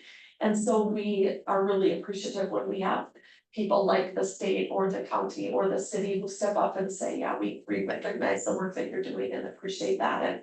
And that has value that we're willing to support. So questions that you guys might have. I did, you know, I just summarized, I just put bullet points on here because this could have been a binder this thick, and I know you don't want that, but I talked about foster parent education, I talked about car seat assistance. Some of that is events, some of that is about keeping the technicians that we have from all the different agencies trained. Some of it is about responding to those calls, like my team is out doing right now, the mom that's got 3 kids under age 4 and another one that's doing a week, and yeah. We talked about water and skateboard. I know when she was giving me the ages, I'm like 4 and 2 and 9 months and 1 doing a week, okay. I got 2 and under, and that's yeah. I do have one question. Yeah. Karma, this is Mark Rusted. This is kind of a granular question, so if you don't have the answer, that's totally fine. But I just know that after COVID, I had and you know the ages of my kids roughly. I had a real hard time getting swimming lessons for them because it was I think it was a 2-pronged thing. I think they kind of put a pause on doing that stuff during COVID, and also there was a lack of people eligible to teach swimming. Has there been any, have you seen any noticeable improvements that you're aware of in the ability of young kids to learn how to swim? That's a great question, Mark, and it is one that is an ever-changing one, and here's the issue. A lot of the people that teach those are high school and college age, and just like all the other food industries, you know, that are looking for workers, they're having trouble finding people that are willing to do the training. That lifeguarding is another issue. We have done some work with the other component of swimming lessons is for kids with special needs, children that are on the autism spectrum. Have a high propensity to be attracted to water, they have a high propensity to drown. 90% of autism deaths are from drowning. And so we have done some training of lifeguards here in town to make them feel more comfortable with working with children with special needs so that they're comfortable to do that, because a lot of times those lessons are one-on-one. We have tried to provide some of that training that they need, but it's all about kids that they don't wanna work. And that's unfortunately who are doing a lot of those jobs of lifeguarding and swim lessons. So is it better? It is better, Mark, than it was. Are there still issues? Absolutely. I know that, you know, some of the rural communities, that's a great job, and they're, to be honest, they're better staffed with lifeguards and swim abilities than we are here in Grand Forks. And I think it's because a lot of other places pulling away jobs from those things. I will say that we are, crossing our fingers. That maybe there's a potential that the UND pool could stay up and functional till the new aquatics facility becomes further down the road in the building of that, because otherwise we're gonna have an even worse situation on our hands. It's not just about the lack of people, it's gonna be about the lack of facilities in which to teach swim lessons. And the American Academy of Pediatrics recommends swim lessons for all kids should have some type of formal swim lessons by age 5. Karma, It's an issue, and it's not just in our community, it's all over. When you were talking about autistic drowning deaths, did you say 90 as in 90 or 19? 90%, about 90% of children that die with autism, if like a low youth age, it's from drowning. Holy smokes, I would have Yeah, had drowning never is a guessed. huge issue for children with autism. With so many kids being diagnosed, thought it was 1 in 30 now, and these 90. Yeah, I think the last I heard was 1 in 34 or 44 or something like that, it's high. But they have a huge propensity to wander, and they're attracted to water. And, you know, I worry now with all the rain, like we've had, you know, in Minnesota and all over, that water in places that we're not accustomed to, ditches. You know, low-lying areas of fields or farms or things like that. Yeah, so is it better than during COVID? It is, Mark. But that being said, it is still an issue, and the people that teach swimming lessons feel it, and it's just hard to recruit people that wanna teach and be instructors or be lifeguards. It's really hard. Our 5-year-old, well, we didn't get lessons until he was 5-year-old, because we couldn't get him in a place. Yeah. Like, you have to be ready to go, like at Choice, for example, Yep. like 5 minutes Midnight. after it's Yep. open. Yep. They're completely sold out, all the spaces are gone. And we were to the point where we were gonna hire a private instructor somewhere else, because we go to the lake, we didn't want him to not have swim lessons, but I mean, that's just my story, but it's, you could just multiply that by all the other moms that I talked to with them and their children. The other area where there has been an issue is in getting into hunter safety courses. Those are all volunteer people that teach that, and they teach them in the non-hunting season time of the year. But that's another one where kids are having a heck of a time getting in to swim lessons. Or into hunter safety courses, because of just not having enough people that are willing to do it. So actually, the state has now hired people that are state employees in order to be able to fill some of that need. There's a good program in Northwood and it fills up just like that. Yep, I think they do it at least twice a year. yep, You know, spring and early summer. yep, they've taken on the hunter safety and then a lot of the ATV courses that kids are required to have. So. Yeah, I noticed the same thing with hunter safety. We tried to get my little stepdaughter into it and you basically have to be at the computer when they open the course. Yeah. Otherwise you're out of luck. We went to the work, we're. I think Bob and Andy should teach a hunter safety course right here in town. Yeah. What do you think, Bob? What's that? Hunter safety class. You and Andy team up No, and teach it. I had to take my grandson, Parker up to Cavalier for hunter safety, and I got talking with the guy up there. And he was gonna try and set something up with Andy Schneider to see if Andy could utilize the Water World building out there on Gateway Drive for hunter safety, so I don't know where it went, that was almost a year and a half ago, so. Minnesota offers an online one that transfers over to North Dakota, but I think you have to be of a certain age, and I'm not sure what that age is, but if memory serves, I want to say 21. So that doesn't help the kids at all. And so it's really, why did I even bring it up? Right, right. Yeah, Commissioner Ross, to your point, we did speak with that individual. He held, I believe, 9 classes out of our facility last year, and I think he's held 3 so far this year. He's good. trained, probably close to over 200 kids in the community just himself. Well, that's good, I hadn't heard that, Andy, that's great. Yeah, and that really came out of the state taking that on and hiring those instructors to take that on, just because they couldn't find people. Yeah, Mason took one of the classes out there and it was completely full, like everybody was right staffed on top of each other, so they're well utilized. Well, and you know, it's like we do babysitting classes, and boy, once we open those up, those fill up super quick too. We've been doing safe at home alone classes. When those don't fill up, we do those more often, and they're a little bit shorter class, but when we do that, we reach out to the school social workers around the region and offer to let kids who maybe can't afford the tuition get in for free. So training them on things, you know, stranger danger and answering the phone and what to do in an emergency and kind of some of those kind of responses. And we've seen just a huge popularity in those classes as well. So we've brought on some extra flex time people in order to be able to teach some of those courses that are being asked. Is the Heimlich maneuver taught at those babysitting courses? It is, yep, both CPR and choking with Heimlich, yep. We don't certify them because we don't have enough time to do that, but we do cover basic first aid, CPR and Heimlich. Yep. Yep. Our Med Take Back events, we continue to do 3 of those in Grand Forks on Columbia Road each year, and then 2 at the senior center. And then it's several of the regional places. We're doing one out in Amarillo in August. We're doing one in Reynolds. We've done them in Thompson.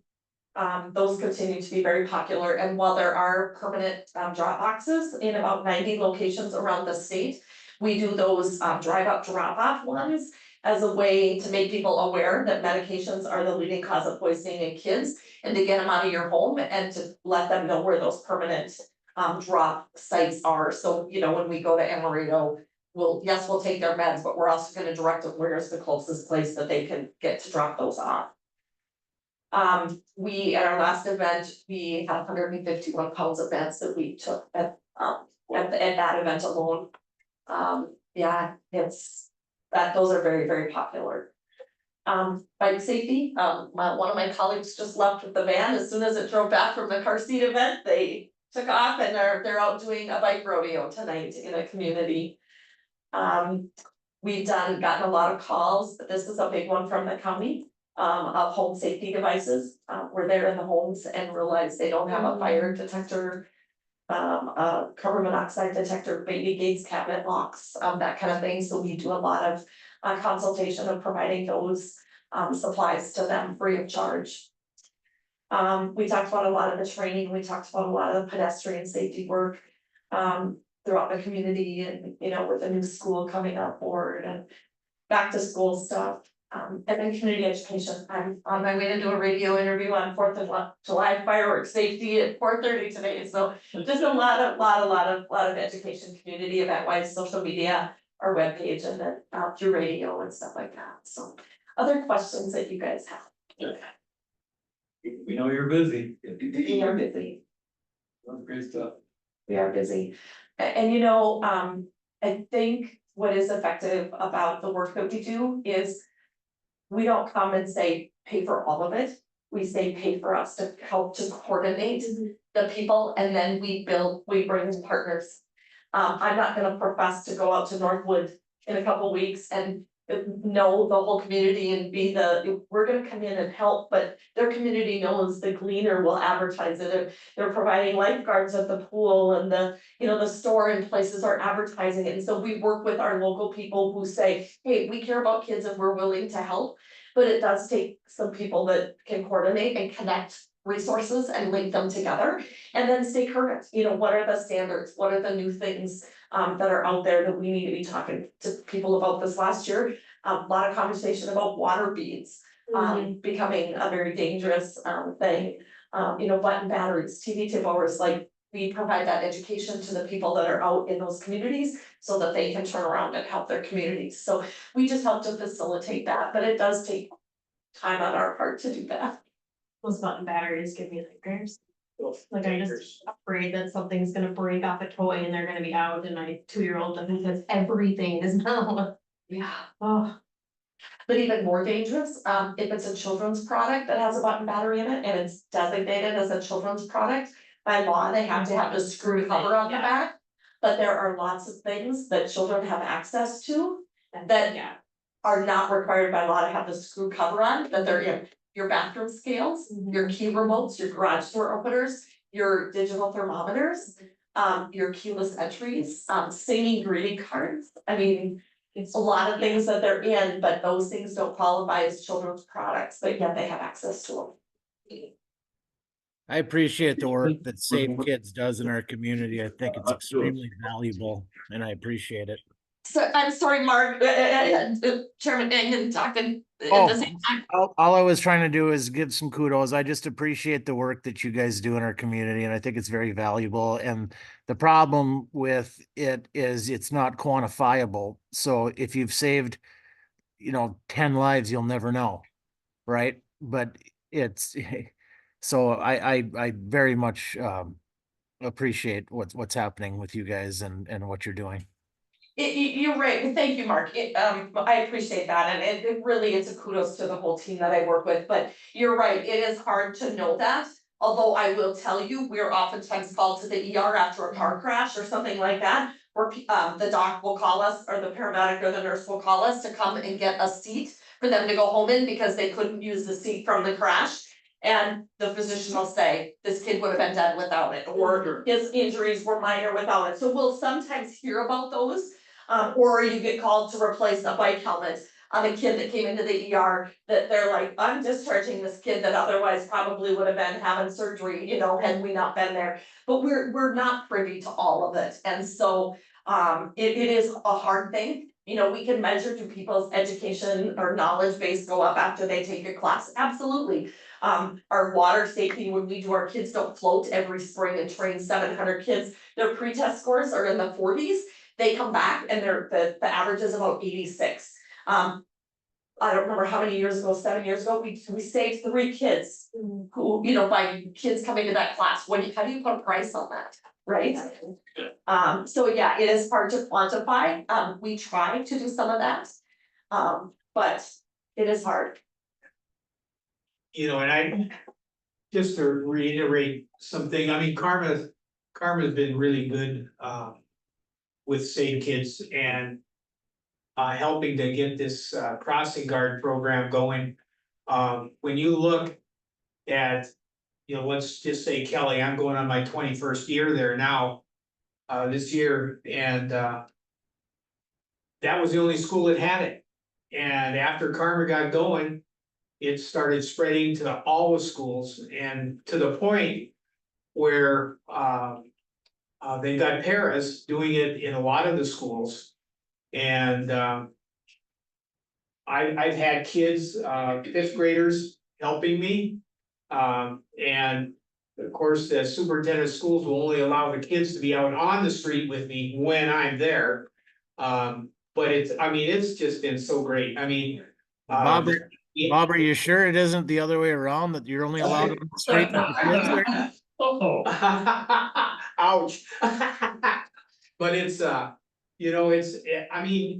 it takes a person like Karma and her group to push this, to train the kids to be patrollers, which they're not out on the street, but they're helping. And I have a whole load right out in front of Kelly School that keep the kids away from the buses and traffic pulling up, and it's great. So when you look at Fargo, AAA tried to get a crossing guard program going in Fargo. There are no crossing guards in the entire city Fargo. Good, great. They, for whatever reason, back in 1996, I got legislation from the state of North Dakota to take the liability away from schools, teachers, principals, administrators, parents, kids that are doing crossing guard. So the liability is not there for them doing this patrol program, so. And it's been great, and Karma's helped push that, so. That's why we've got it here. Yeah. And Fargo doesn't have it, so, Amazing. yeah, Well, thanks. he's a godsend. Well, thanks. Thank you so much. If you guys have other questions, you guys know how to get a hold of me. Oh, yeah. You don't call the state kids number, and mine is the cell number. In the event of an emergency, this is the number to call. I've got it on speed dial. Thank you, everybody. We're talking about kids not wanting to be lifeguards. High school kids don't wanna work. They do not care for, they don't want a job. Man, I traveled for every job there was. I was a lifeguard and a water safety instructor, and a baseball coach. Oh, man, high at school. 13, I was begging the guy who owned the Dairy Queen in Funk Small Town, also my gym teacher, Sure. you know, small town stuff. Please, can I work there? I really need to, can you hire me like the day I turn, like. What is the deal? Like, why don't you want money to do things? Doesn't Yeah. make sense. Do we wanna end the meeting Yeah, and say goodbye to the people on? oh, yeah, we're done. Bye. Bye, Cindy. Bye, my. Thanks everyone on the meeting. Thanks, Haley. Screen. Have a good day. Yeah, I'm